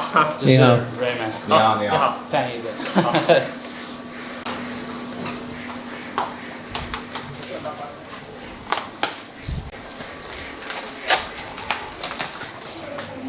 这个东西先从这里吧，好不好？好，可以，先这里。OK。对。OK， 好。我们这边是测试的平台啊，就是说客人修好的显卡全部要在这里压力测试2天到3天左右。啊，所以你们一天多少显卡测试？一天我们大概最少要50张吧，50张最少。50。对对对。OK， 这么多。对，像这种4090啊，像这种5090啊，是吧？这都是在排队测试的。像这种公版的5090，它不是很常见，在我们国内可能卖的并不是很多。Need help with that? Okay, so 所以会常见这个5090会常见吗？很常见，但是坏的并不是很多。F1的嘛。F1。嗯，对，坏的并不是很多。Okay, so there's in a way there's some 5090s, Yeah. but then because there's not that many, then there's not that many to repair. Okay, got it. Cool. Cool. 像这里下面这都是要测试的显卡，就是我们修好以后的。所以大部分的都是 Nvidia 的吗？Nvidia 吗？大部分是，但是有 AMD 的还有。OK。都有，一般都是69、68、79， OK， 还有6700这旧的显卡。OK。对，都是已经大部分都过保了嘛。啊，so the older cards. Yeah, just like past warranty. Past warranty AMD cards, yeah. Intel 吗？Intel 的显卡是吧？Intel 的显卡的。Intel 的显卡没有啊？没有。OK。本来就少，所以说你无法维修。Okay, so even if there's not many like the Intel cards, yeah. And then if they want to repair it, they're unable to repair because they don't have the information or the experience in dealing with that. Okay, so there's not really any info for the Intel ones. Not any okay. info, yeah. Nice. These are all finished, repaired, ready to go. Yeah. So they have all this here, and they're gonna weigh it, wow. And then have everything packed and ready to go. Cool. Are most of the cards that come in local to Zhengzhou, or are they from like all over China? 从不同城市会寄过来，然后全国各地。全国各地。对对对。他们怎么知道你啊？他怎么认识你来，然后寄过来？做互联网的嘛，做互联网的，到平常像你们一样拍一些视频，他们通过视频了解到的。然后是透过视频了解的。对对对。Okay, yeah, through like his channel. Through Bilibili, I guess. Cool, very cool. 这边的就是维修台，我们的师傅。OK。进行维修。像这里电脑都准备好，测试修好的显卡。然后。This is cool. This is a schematic, I guess. 对对。有可能只坏一个电阻，可能耗你几天的时间。Oh really? Yeah, if it's like short circuit or it's like missing circuit. Are these? It takes them a while. Is it hard to find the schematics, the drawings, I guess you'd say, but. Oh, yeah, for okay. older models, like for the newest ones, and it's usually takes a while to. 4E2. Is that what it is? Yeah, schematic. Okay.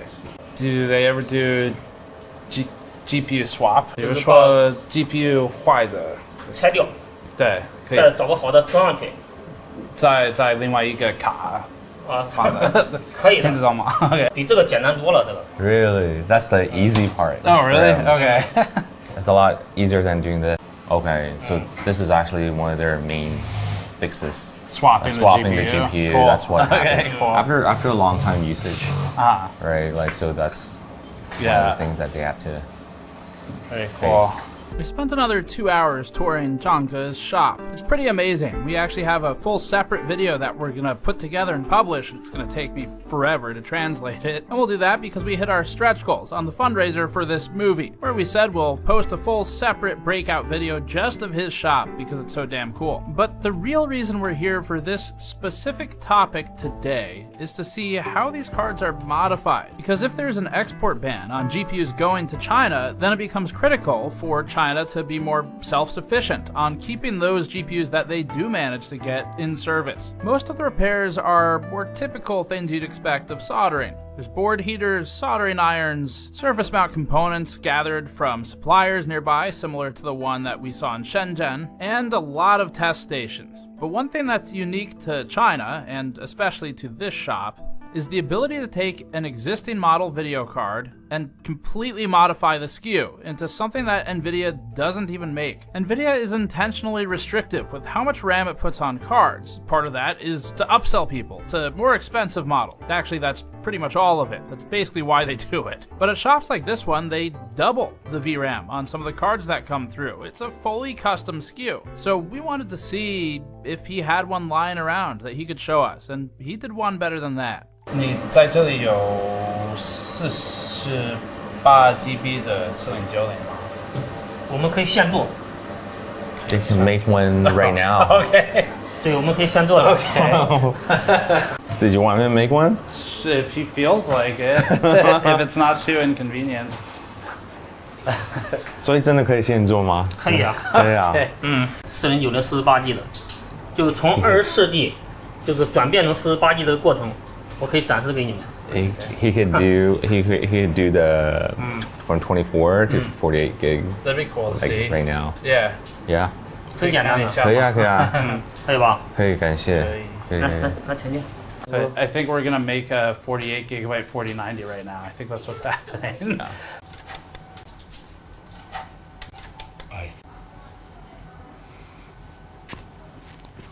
好，这是我们点开这个 GPU 杠 Z。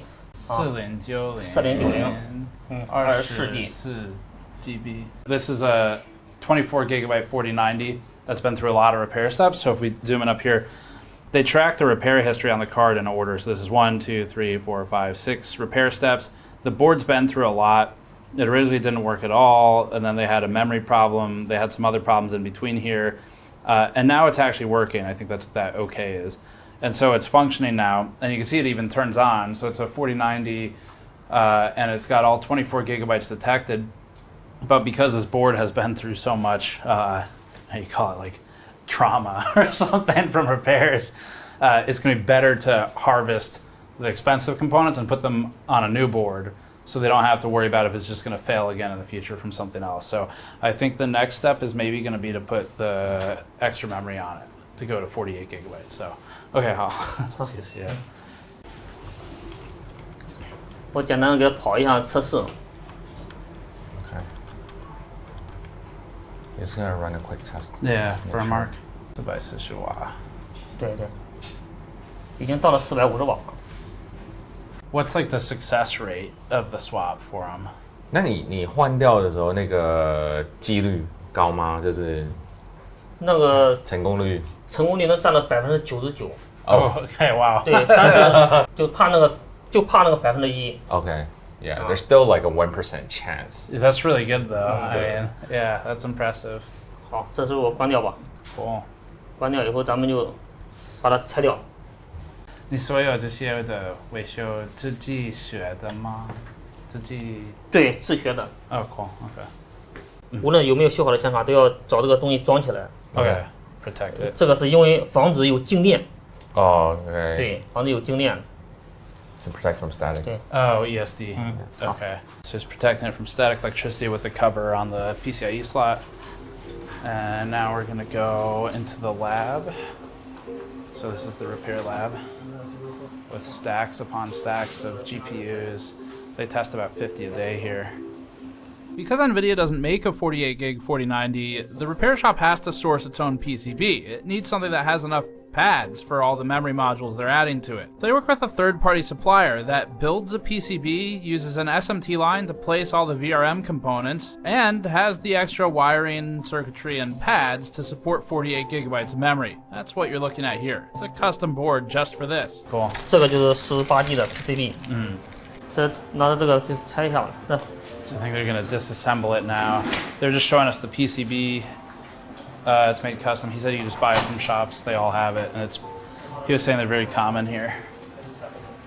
So first is disassembly. Just gonna take apart the old card. So what did he say? Sometimes people buy like 10 or 20 at a time or something? He gets a 10 or 20 orders at a time. And then that was like numbers or model. Yeah, for AI. Yeah. Running like language, running models or whatever they're doing. Does Nvidia care? Does he think Nvidia cares that people? Because this isn't an official SKU. Right. Not that he should give. He has no reason to care. But yeah.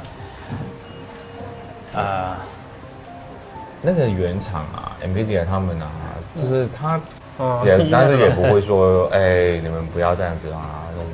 应该不会吧？应该不会。应该不They会。can't do anything anyway. And it's aftermarket. Yeah.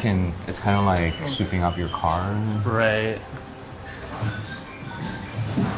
Sometimes Nvidia blocks stuff. Okay. Like they'll do something in the firmware, the BIOS, to specifically try and like block a modification. How long does this step normally take? 这个常常需要大概多久了？5分钟。只有对，5分钟就可以做了。比较快。So you're going to heat it up right now to 260 degrees Celsius. This is really similar to what we saw with EVGA. And just blasting the GPU with heat. Takes about 5 minutes, and then he'll be able to pull the steaming GPU off. All right, so now he's pulling the GPU. It's going to happen really fast. He puts it on just a metal stand.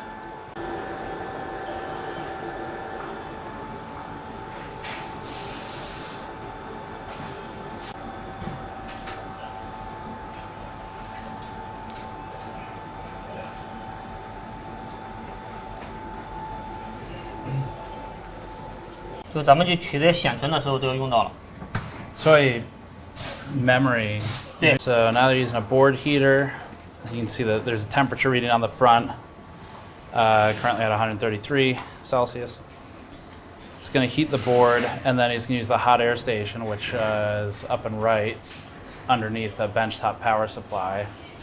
So that hot air station will be used to heat pinpointed memory modules and remove them without risking damage to other components on the board. And so this is what Louis Rossmann was talking about in our video about tariffs previously, the thing he sells, similar. So they keep the original memory modules, so he's going to pull these and keep them. And then they also have new modules they bought, sounds like just from Taobao basically, it's a retailer here. And they're going to add those to the board. So they can double the memory capacity.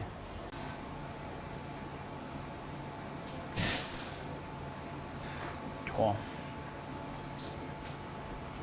它很快，比较快的。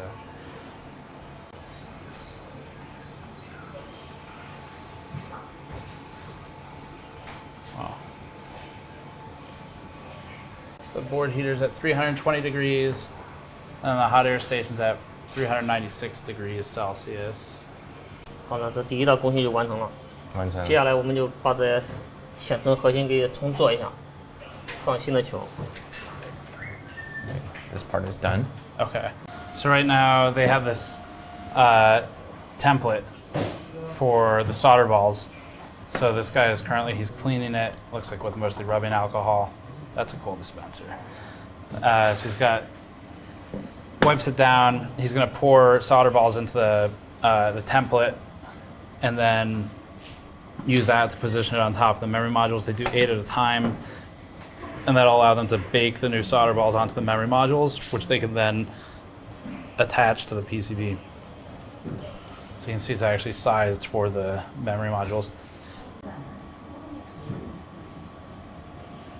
Looks like now he's already applied flux, and he's just wetting the solder balls.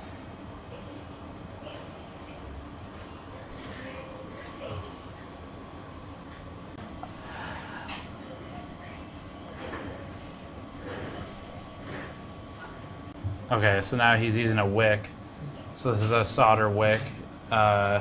It's just a piece of copper that basically pulls off the excess solder, so he's running that over the surface. What do 48 gigabyte cards normally cost? Like, what do they normally sell for?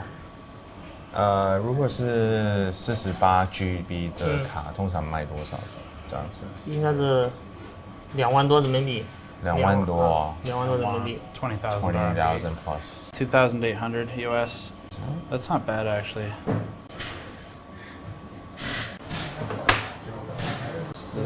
19，对吧？ The soldering ball. Yeah. 刚刚那个叫什么？那个什么球？这是气球。气球。气球。对。它这个其实也叫漏网，就把那球漏到刚才咱们抛在那个上面。Okay. So it's kind of like what we call it. It's kind of have everything kind of filtered through. Right. 现在要还是有一点温度吗？还是后面才加？后面就加热，你看他们没有？ Okay. 后面还没有通电呢。Okay. So they're gonna add the heat now, right? That's what he said. 现在这个就是加热了。对，这个加热。是要多少温度？温度是多少？温度的话，一般调个100多度，不能太高。Okay. 对。Oh, okay. Because he needs to do another one, right? Yeah, he's gonna do another one. Okay. Because he could only do 8 at a time based on his okay. tool. Yeah.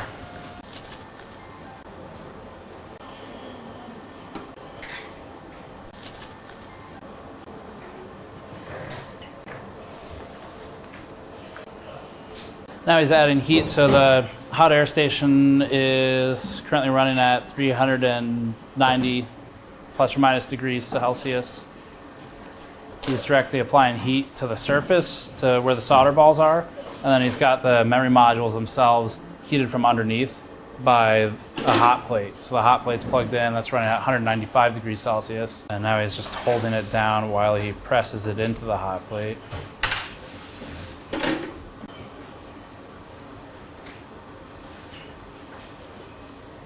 Is it hard to get like 4090s or 5090s for him? 4090跟5090，你取得这些卡好不好取得？好不好买？我这边是修，没买过。没有买过。对，我都给人家修的，就人家已经买过了，发到我这来修。So just customers bring it, he doesn't have to buy it. He doesn't actually buy it. He just repair. Got it.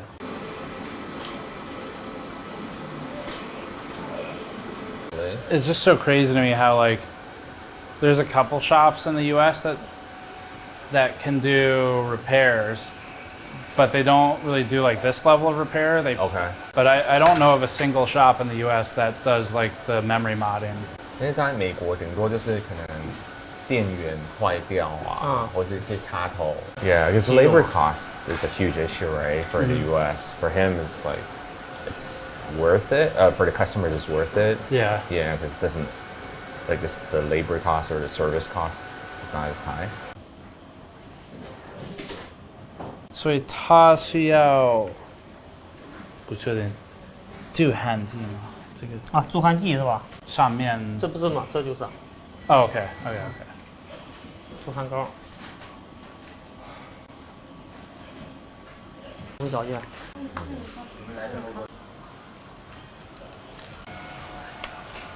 So next stage, at this point, they've reballed all of the memory and the GPU. And now he's cleaning the surface of it to prep it to mount to a new PCB. We saw the new PCB earlier where it's a brand new custom PCB they just ordered from Taobao, which is the retailer. It's adding flux now. Louis Rossmann says you can never have enough flux. And so that's going to help it when he melts the solder to apply it to the board. Another custom, so there's a custom template, just like for the memory. He's going to apply that to the surface. And now he's got a tray to catch the excess. And he's going to just, yes, basically like sifting for gold or something in sand. So he's sifting it. Wipe off the extra. And then carefully remove the template while leaving them all in place. And they should be held in place by the flux. So this is a jig to hold the GPU in place. I guess the question is that to protect the GPU from the heat? 日板中间那一片那个铁的那个板子啊，是用来保护那个核心的是。对，要不然的话，晶体都挨着那个。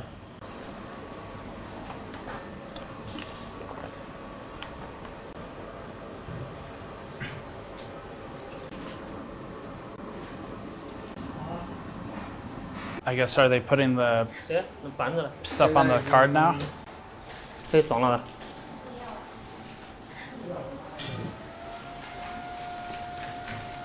This is a new one.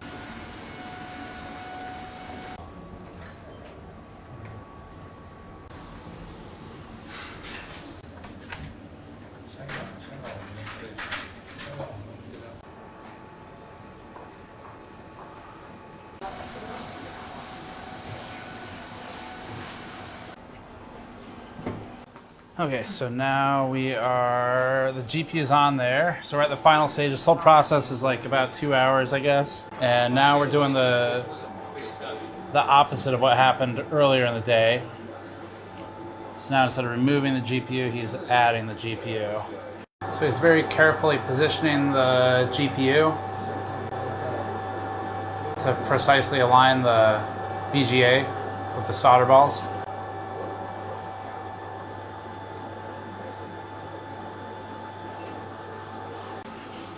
And now he's left the room, so I guess Tannen's going to take over from here. Interesting. So it looks like he's starting to reach steady state on the temperature, a couple hundred degrees. Ton of bubbling going on at the edges, but they're just baking the GPU back on. So at this point in the process, the PCB has been swapped.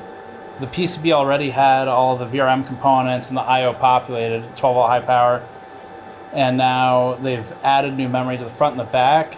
One's got reused memory, one's got brand new. And then the GPU has been pulled and swapped and is now being remounted. And they're telling us that this is a 99% chance success.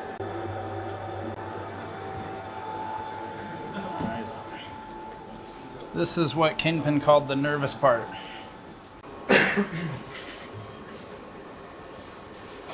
Okay, so he's gonna cool it off with the fan.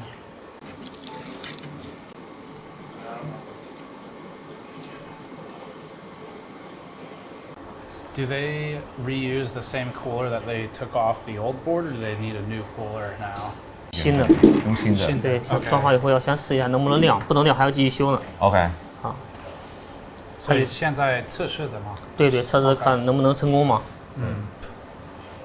That's the cool. Snapping moment of truth. Moment of truth, yeah. So he's just gonna hold the heatsink on and see if it powers on. Cool. Okay, so now he's testing to see if it actually powers on after all that. It's got a green LED with displays up, debug up top. And he's just holding a heatsink in place because all he needs is power to see if it spits out display. We got display up top, so it is functional. Now it's just a question of everything detects. I don't know. We're lucky. He's like usually it doesn't turn on the first time. It's a while. They know we have a train to catch. Yeah. Does he know, do the customers who buy these, do they mostly put them in servers? Yeah, it's like if the customer buys more like multiple units, then it's probably like server. Yeah. Yeah. That's why the blower fan would be better for servers because they pack them in so tight. I was just asking if they have different choices for the cooler, and then they're like, there's only one. They don't have a choice basically. 所以这个327你也在淘宝买的吗？这个对 OK 有卖。So next step, one of the last steps in the process, since it booted and worked now, they are pulling the protective film from the thermal pads. There's a PTM, or actually that might be a paste actually, pre-applied. Looks like it was just silk screened on there.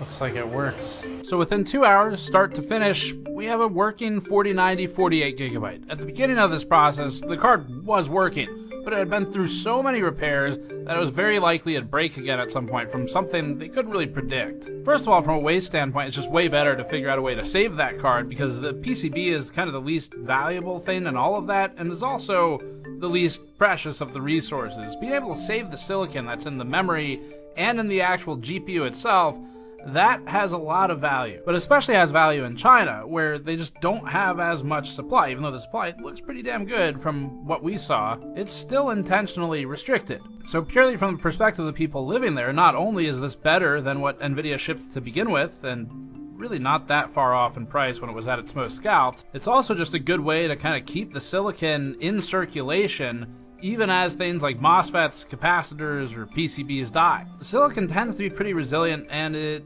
doesn't really die that often on GPUs. So what this tells us is that this is maybe an alternative method to getting more GPUs into supply. If they take the broken boards and then put functional silicon back into circulation, it's a certain level of ingenuity, and there aren't many places that are set up to handle it. Brother John's shop is impressive. We're excited for the whole separate video on that. After finishing at the repair shop, we rushed over to the high-speed rail, spent 6 hours traveling back to Shenzhen Bay, adding another 1,000 miles or so to our travel log here, and then we took a car over to visit this guy.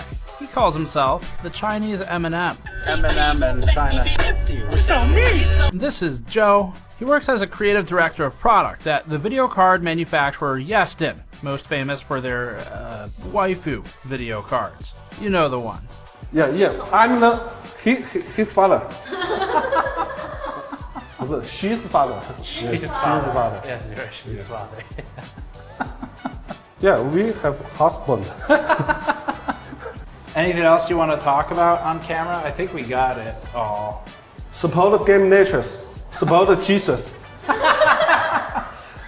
电子耶稣. Yeah, I also have a same nickname. Which one? Yes, 猛男 of Yeston. What does that mean in English? Yeston's tough guy. Tough guy. Yeah. All fours, I will put your head on the ground. Now, Joe and Yeston were not officially contributing to the black market side of the research here, just to be clear to their own partners. Instead, they showed us around their factory. This will be a separate upload later with an actual factory tour with them, showing how the waifus are made. But in this particular video, there were a few interesting things we learned that we thought fit here pretty well. The big takeaway from the factories is that they receive their GPU supply, of course, from their partners. That would be AMD, Intel, or Nvidia, and the memory is often packaged with it. But for the most part, everything else that they use, unless they're buying reference PCBs, all of that comes from whatever sources they want to find for their supply. We were also informed that there's very little oversight in terms of the management of the rejects at these places. They can file for refunds if, for example, a chip is bad, But if they screw up a board in their own process, like the SMT line's miscalibrated and optical inspection doesn't catch the error and they place a MOSFET on backwards and blow something up or whatever, then it's going to be on them to deal with the defect. Now, this type of thing basically never happens. All of this stuff is highly automated. The point of pointing it out, though, is that for at least the gaming class cards, which the 5090 more or less is one of, there's enough volume and Nvidia is hands-off enough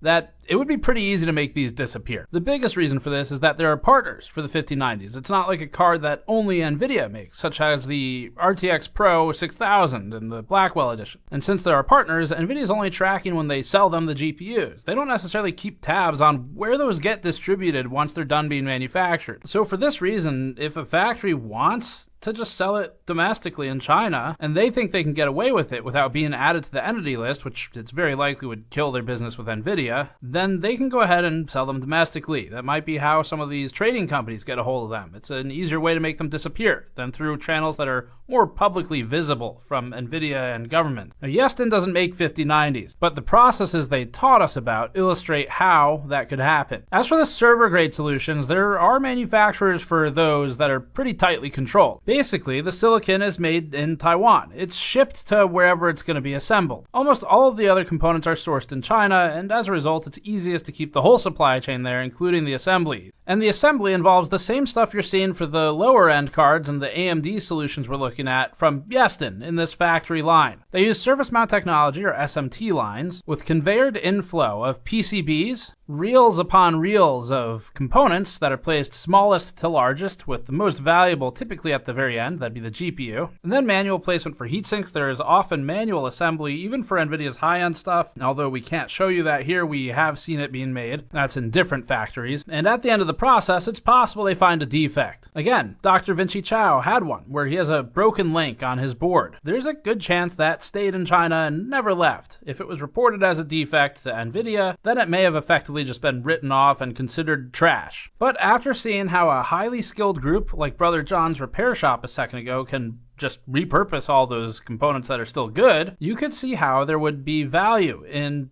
figuring out a way to make that board disappear, even if it's supposed to be in the trash. This comes back to Nvidia's turning a blind eye, because they'd eventually notice it from the serial number popping up somewhere, but maybe they choose not to. And besides, once someone has it, especially in China, there's not a ton they can do anyway. That's a look inside the manufacturing process, which we felt was an important piece to this story. Let's move on to the next stop. My favorite place to go in the world, Taipei, Taiwan. Most of our stay in Taiwan was for other stories. However, we did accidentally unturn one stone with something interesting under it. We can't show any B-roll for this because we do protect sources, so we're just showing some other footage instead. A B2B company in Taiwan noted to us that it's commissioned by Chinese companies to import servers for pre-testing and pre-assembly and setup steps. When we asked what the GPUs were that the servers ran, having just done all the rest of this, we realized that all of the hardware is export controlled. Once the B2B agency completes its testing, it ships the system out to the original buyer. Basically, they act as an intermediary to buy the machine, mark it up, and reship it to the original purchaser, maybe with actual testing. We also spoke with a company that conducts business in Singapore. The company informed us that they are also aware of similar pass-throughs for so-called testing or data services. Our last link in this chain is actually the first. The smugglers bring it full circle, and the smugglers themselves also put us back in the United States. We didn't think we'd be able to find someone doing the dirty work here, but in the final hours, a viewer had a lead. This led to about a 12 or 16 hour production delay as we were wrapping the project, but as far as we're aware, this is the first content piece that actually features someone doing the highest risk dirty work. Everyone else we spoke to is in China. They're safe from US retaliation, but large-scale smugglers get arrested, fined millions of dollars, and can spend years in prison if they were really serious. A viewer contacted us to say that he'd connected with a traveling GPU buyer. The story went that this guy drives around buying specifically RTX 4090s. He doesn't care about anything else, including 5090s, because those don't sell as well to China. 4090s are ideal, he told us, because they can be modified into cost-effective 48GB models, like we saw at Brother John's shop. The smuggler was extremely open with us in text messages written only in Chinese, but wasn't open to us flying out to him. He did allow us to share this video of his car, though. The plug, as we call him, has an ATX test bench, motherboard, simple downdraft cooler, and a gigantic battery in the trunk of his Prius.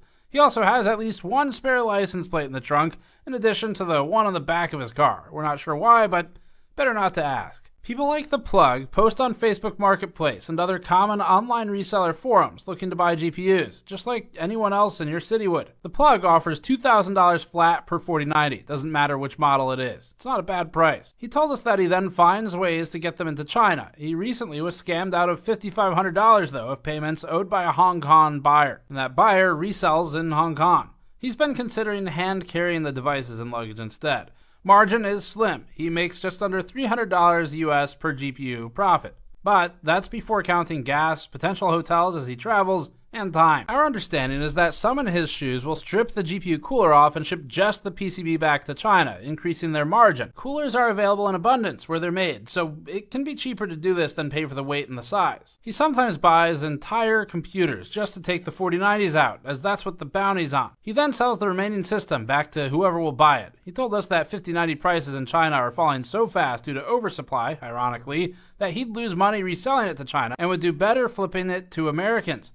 The Plug isn't rich. She seems to be doing okay, but it's not the type of wealth you might expect for taking such risk. We can't overstate, though, how important it was to get this piece of the story, as this allowed us to fully complete the chain. And a huge thanks to our anonymous viewer who set that up. Many of the sources we met in Asia during this trip told us they simply don't know how the GPUs actually get in.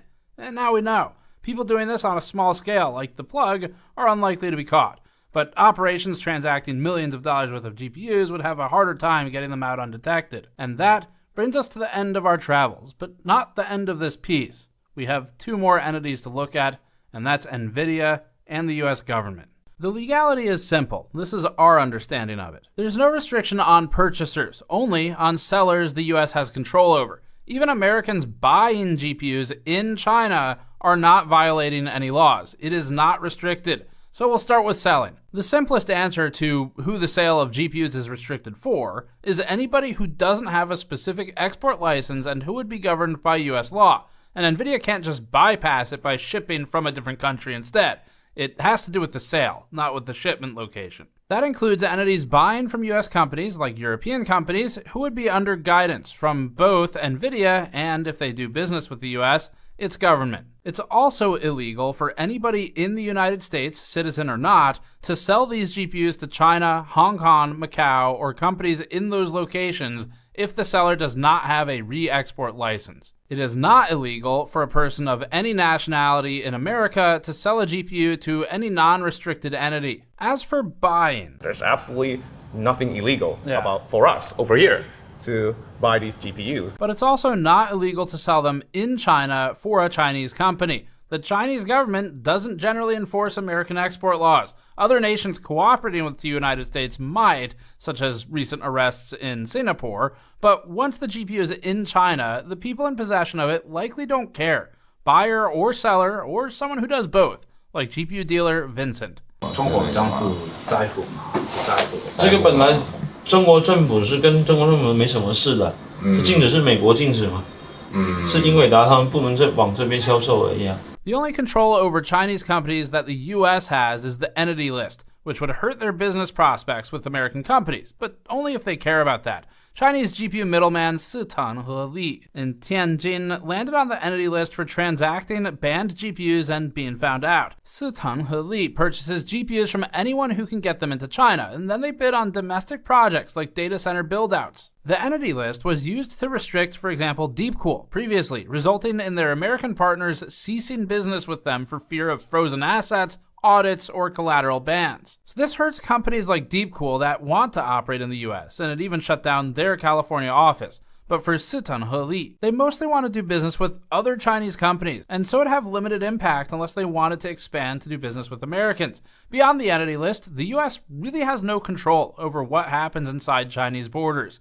That means the only point at which a GPU could feasibly be intercepted and a person arrested would be operating in the US or in transit to intermediary countries such as Singapore, which may have their own export laws. The people buying and selling them within China are not breaking any of their own government's laws, though. And so we come back to Nvidia. At every turn, it really looks like Nvidia is playing all sides. If there's enough money to be made, anybody is Nvidia's friend. We think the story of AI GPUs has become a story of corruption between governments and the wealthiest company on Earth. For example, on April 30th, Amazon-backed AI startup Anthropic called on the US government to increase export control restrictions to China. As part of this blog post, Anthropic said the government needs to improve its export enforcement to reduce smuggling. The company cited examples of chips being smuggled with, quote, prosthetic baby bumps, end quote, and, quote, live lobsters, end quote.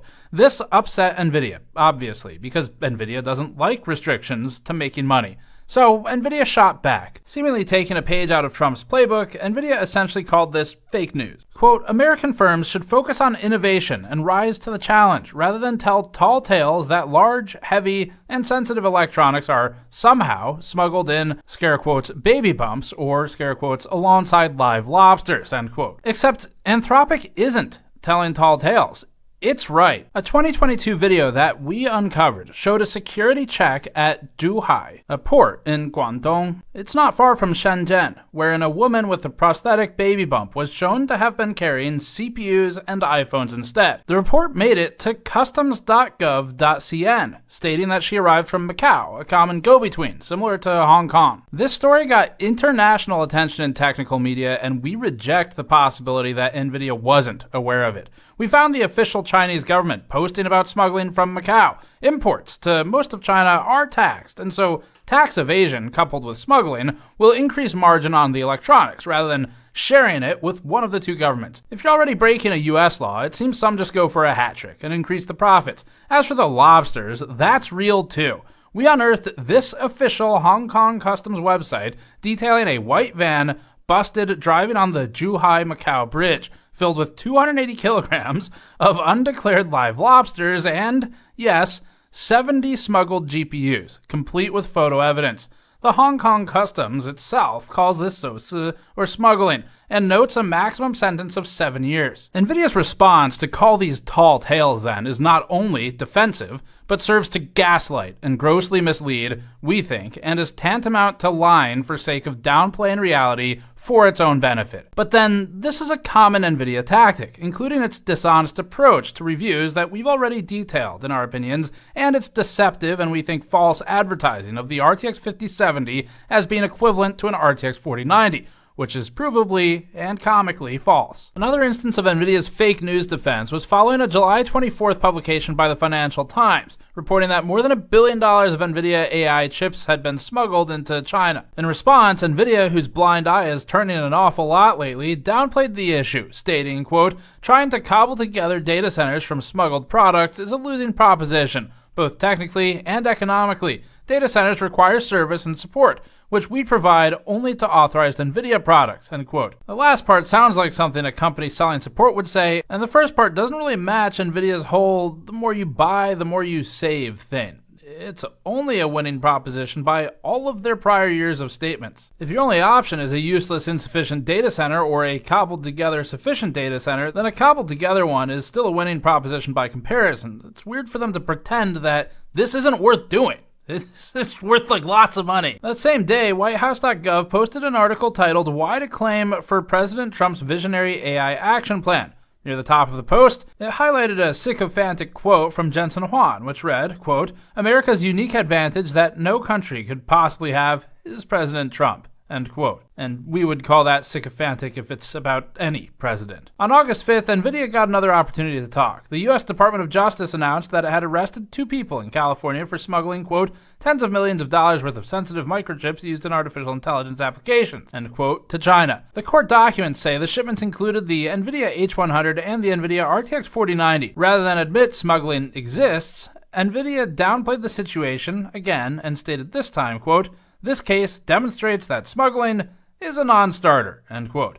Except that anyone who made tens of millions of dollars before getting caught had a pretty good start, and so did their customers. This is a bullshit statement from Nvidia that seemingly aims to downplay and deflect to reduce lawmaker attention on its monopoly. Nvidia also said, quote, "We primarily sell products to well-known partners, including OEMs who help us ensure that all sales comply with the U.S. export control rules." Nvidia noted that, quote, "Any diverted products would have no service, support, or updates," end quote. Again, this is not fully true. Our own sources in this story noted that although something like an HGX system would be hard to service, a standalone PCIe GPU could be parted out and covered under a separate warranty, even in China. Meanwhile, the US began scrutinizing Nvidia's technology for getting into China, whether or not the company itself was directly involved. In a bipartisan report called DeepSeek Unmasked, a government committee called DeepSeek a, quote, "threat to national security," end quote, and said DeepSeek had used Nvidia's technology. Quote, "AI model appears to be powered by advanced chips provided by American semiconductor giant Nvidia and reportedly utilizes tens of thousands of chips that are currently restricted from export to the People's Republic of China, or PRC. Nvidia designed and manufactured many of these chips to create the most sophisticated possible chip while skirting US export controls. This has allowed these chips to be exported to China as the US government develops stricter restrictions. Since March 2024, it is estimated that Nvidia has produced over 1 million chips for the Chinese market," end quote. The government also examined Nvidia's significant revenue growth in Singapore compared to China based on SEC filings, particularly in years featuring restrictions. The government questioned, quote, "whether PRC customers are arranging for the diversion of sensitive chips that are reportedly sold through Singapore," end quote. This was stated because revenue from Singapore had grown from almost nothing since 2020 or 2021. Nvidia has defended its sales to Singapore by stating that, quote, "customers use Singapore to centralize invoicing while our products are almost always shipped elsewhere," end quote.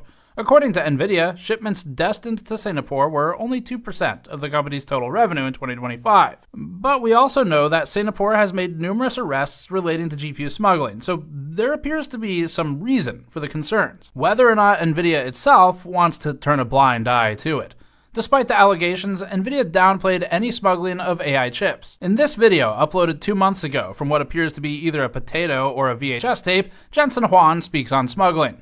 Governments understand that diversion is not allowed, and there's no evidence of any AI chip diversion. Except that there is evidence of it, not only in this very movie, but in readily available reports online for years now. Huang continued. Our data center GPUs are massive. These are massive systems. The Grace Blackwell system is nearly 2 tons. And so you're not going to be putting that in your pocket or your backpack anytime soon. And so these systems are fairly easy to keep track of. But the important thing is that the countries and the companies that we sell to recognize that diversion is not allowed. And everybody would like to continue to buy NVIDIA technology. And so they're very well, they monitor themselves very carefully, and they're quite careful about that. This one's interesting. He's right in that it is much harder to smuggle Grace Blackwell or Hopper HGX class systems completely. Dr. Vinci Chao's statements align with this. It's very hard to get like a full HGX system, right? But it still happens. At least one of NVIDIA's GPU and server customers in another country told us that they facilitate intermediary transmission to China and in fact showed us the server racks on site in their facilities. We weren't allowed to film them, so this footage is from Computex instead, but we saw them. A separate representative told us that document forgery through third-party countries can also disguise such transshipments. One middleman told us on camera earlier that an NVIDIA distributor gets parts into China, a downchain factory, and not the one we're showing right now, in case NVIDIA has its famed Journal of Retaliation out, told us that NVIDIA's QC rejects sometimes end up repurposed and kept in China, salvaging the GPU and the VRAM and scrapping the rest. Dr. Vinci Chao told us that one of his own devices had a defective link on it, contributing to this statement because he acquired said device. It just happens to have a defect. And he also said this. Do you think NVIDIA knows that all of this is happening? I would be surprised if they don't, right? Yeah. I would be surprised. Right? I would be really surprised if they don't. I see. Right? These are very expensive items. Yeah. Right? I would imagine you would keep track of everything, right? Yeah. I don't know. Is that? Yeah, it's hard to know what they can do, what they plan to do with all these defective parts.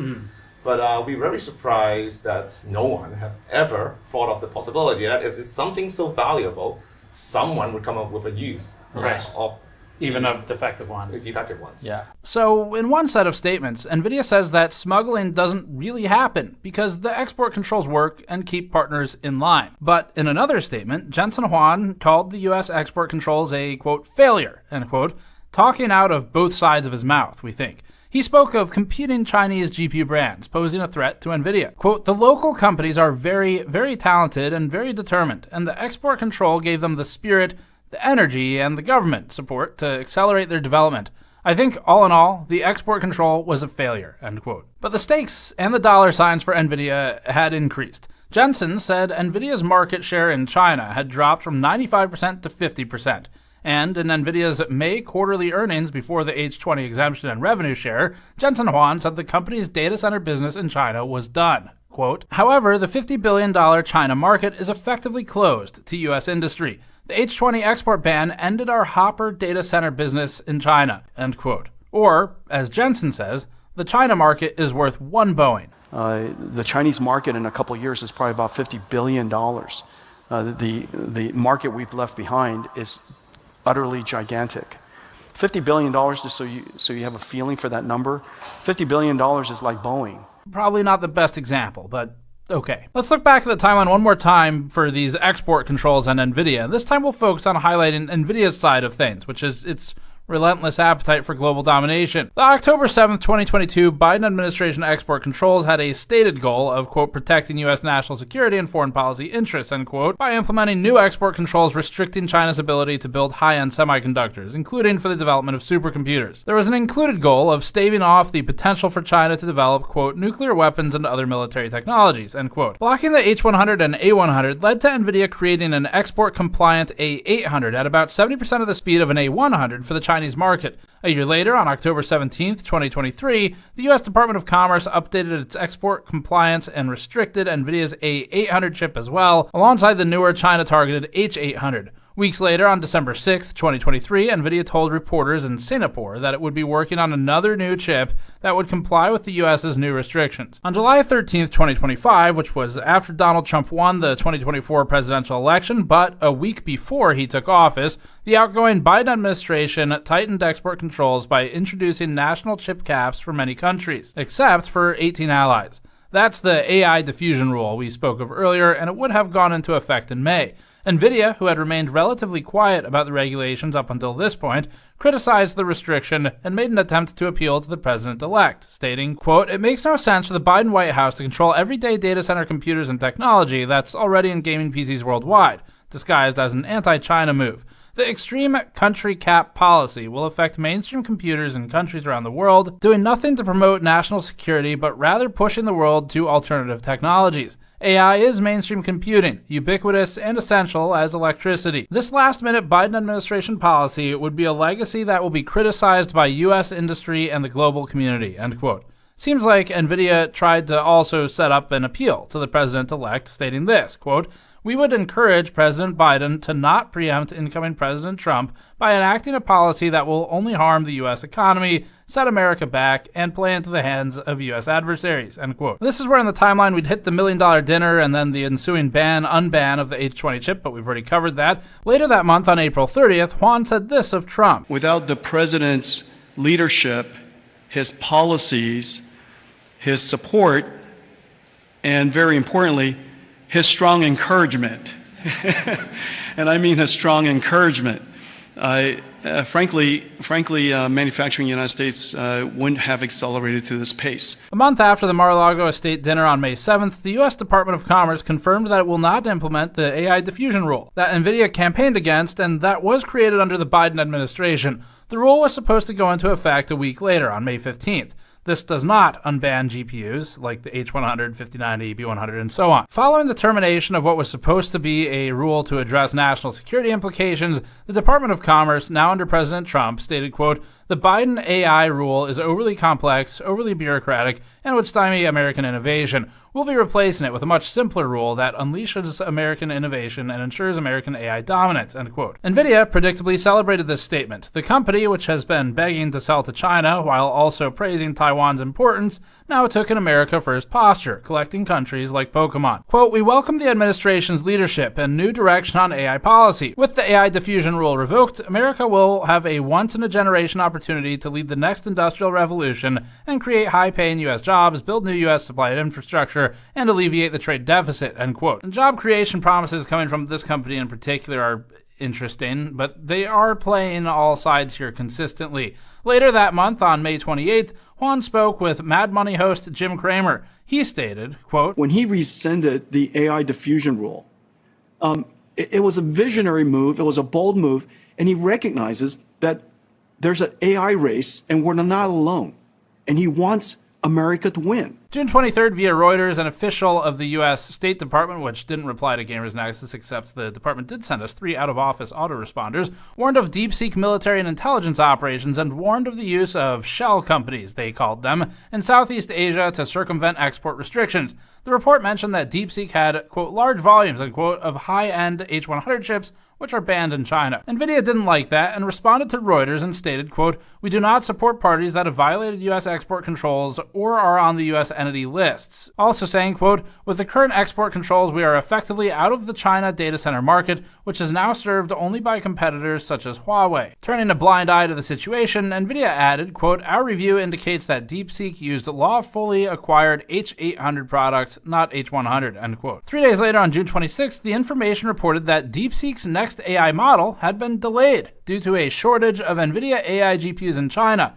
This directly contradicts Juan's comments that export controls, according to him, do not work. July 4th, Bloomberg reported that the Department of Commerce, which also did not reply to Gamers Nexus's emails, was preparing new export controls on Malaysia and Thailand to reduce chip smuggling. Interestingly, Singapore, which now comprises a significant portion of Nvidia's revenue, was not on that list, despite being a known smuggling pass-through. July 10th, Bloomberg reported that Juan and Trump were scheduled to meet again ahead of the CEO's planned trip to China. Days later, on July 14th, Nvidia confirmed that it will resume sales of H20 chips to China, with Juan stating, quote, "The U.S. government has assured Nvidia that licenses will be granted.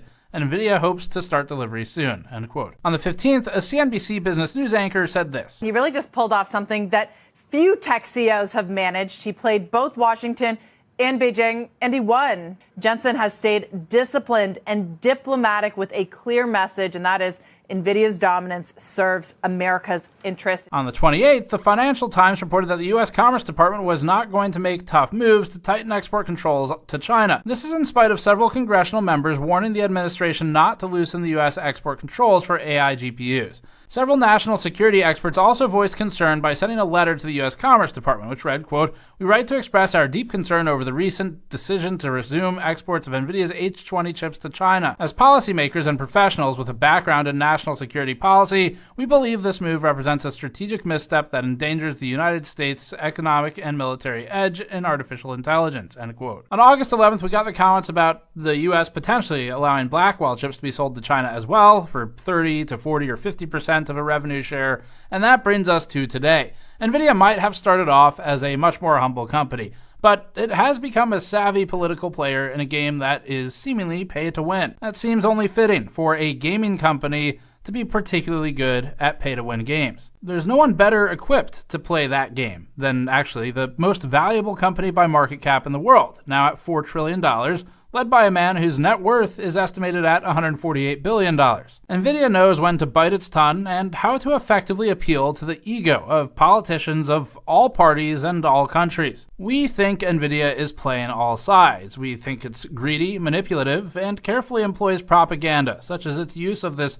fake news playbook for news which was literally reality. But we don't think Nvidia has a particular set of beliefs beyond just making more money. We think Nvidia will sell anybody out to make a buck. Nvidia's in the big leagues now. It's not like the 1080 Ti days. Inside of 1 month, reportedly paying $1 million to a sitting president, after which followed the unlock of $5.5 billion of lost H20 revenue, followed next by a 15% split of that unlock going to the US government, is what raises these new questions of Nvidia's integrity, but we've kind of already talked about that over the last year now. As for the actual black market side of things and smuggling, that was a cool story. This was like crazy exciting to work on. I loved actually being out in the field and meeting all these people. Like we set up some of it in advance, but a lot of people we met on the ground there, we were able to like actually get to the bottom of something. It's pretty cool. We've learned that common methods include factory so-called QC defects, or sometimes real ones, where they repurpose hardware that might otherwise have been written off by especially Nvidia as just trash. But people with the right skills can reclaim it. We learned about the other method of hand carrying items in, like with students or actual smugglers on the ground in the US facilitating the transfer of the GPUs. And of course, we learned about suppliers through third-party countries, among other methods. So we did answer the question that we had going into this, which was all about how these cards get in. Again, we loved working on this story and meeting all of these unique people. Each person played a key role in helping us find the next person and allowing us to complete the first public, on-record, start-to-finish cataloging of a smuggling pipeline for high-end silicon. Our sincere thanks to everybody who made this possible and appeared on camera with us, including our viewers who funded it. And a big thanks to my team working on this project. Vitaly, Andrew, and Mike spent about a month training Tannen how to use a camera, because we needed a camera operator for this trip, and he's a writer. Vitaly helmed overall production, organization of the files, and cutting of the 12 hours of footage initially. Andrew led the artistic efforts, worked on the new products, did the great scene transitions you saw, and general graphics. Tannen was on the camera, and worked with me in Asia for 3 weeks on this story, and during a lot of travel. Tim, on the team, handled the bulk editing of the informational sections and the timeline for this video. And Ben compiled hundreds of pages of research and worked directly with me throughout the process to figure out what the hell this story was gonna be. Thanks to Ryan for doing the black market logo as well, and all of the other contributions in between, like from Aaron Pauly and Matthew Kichihifi on some of the music contributions. Thanks for watching. Subscribe for more. We have more of these in the works. You go to store.gamersnexus.net to support this directly. Thank you.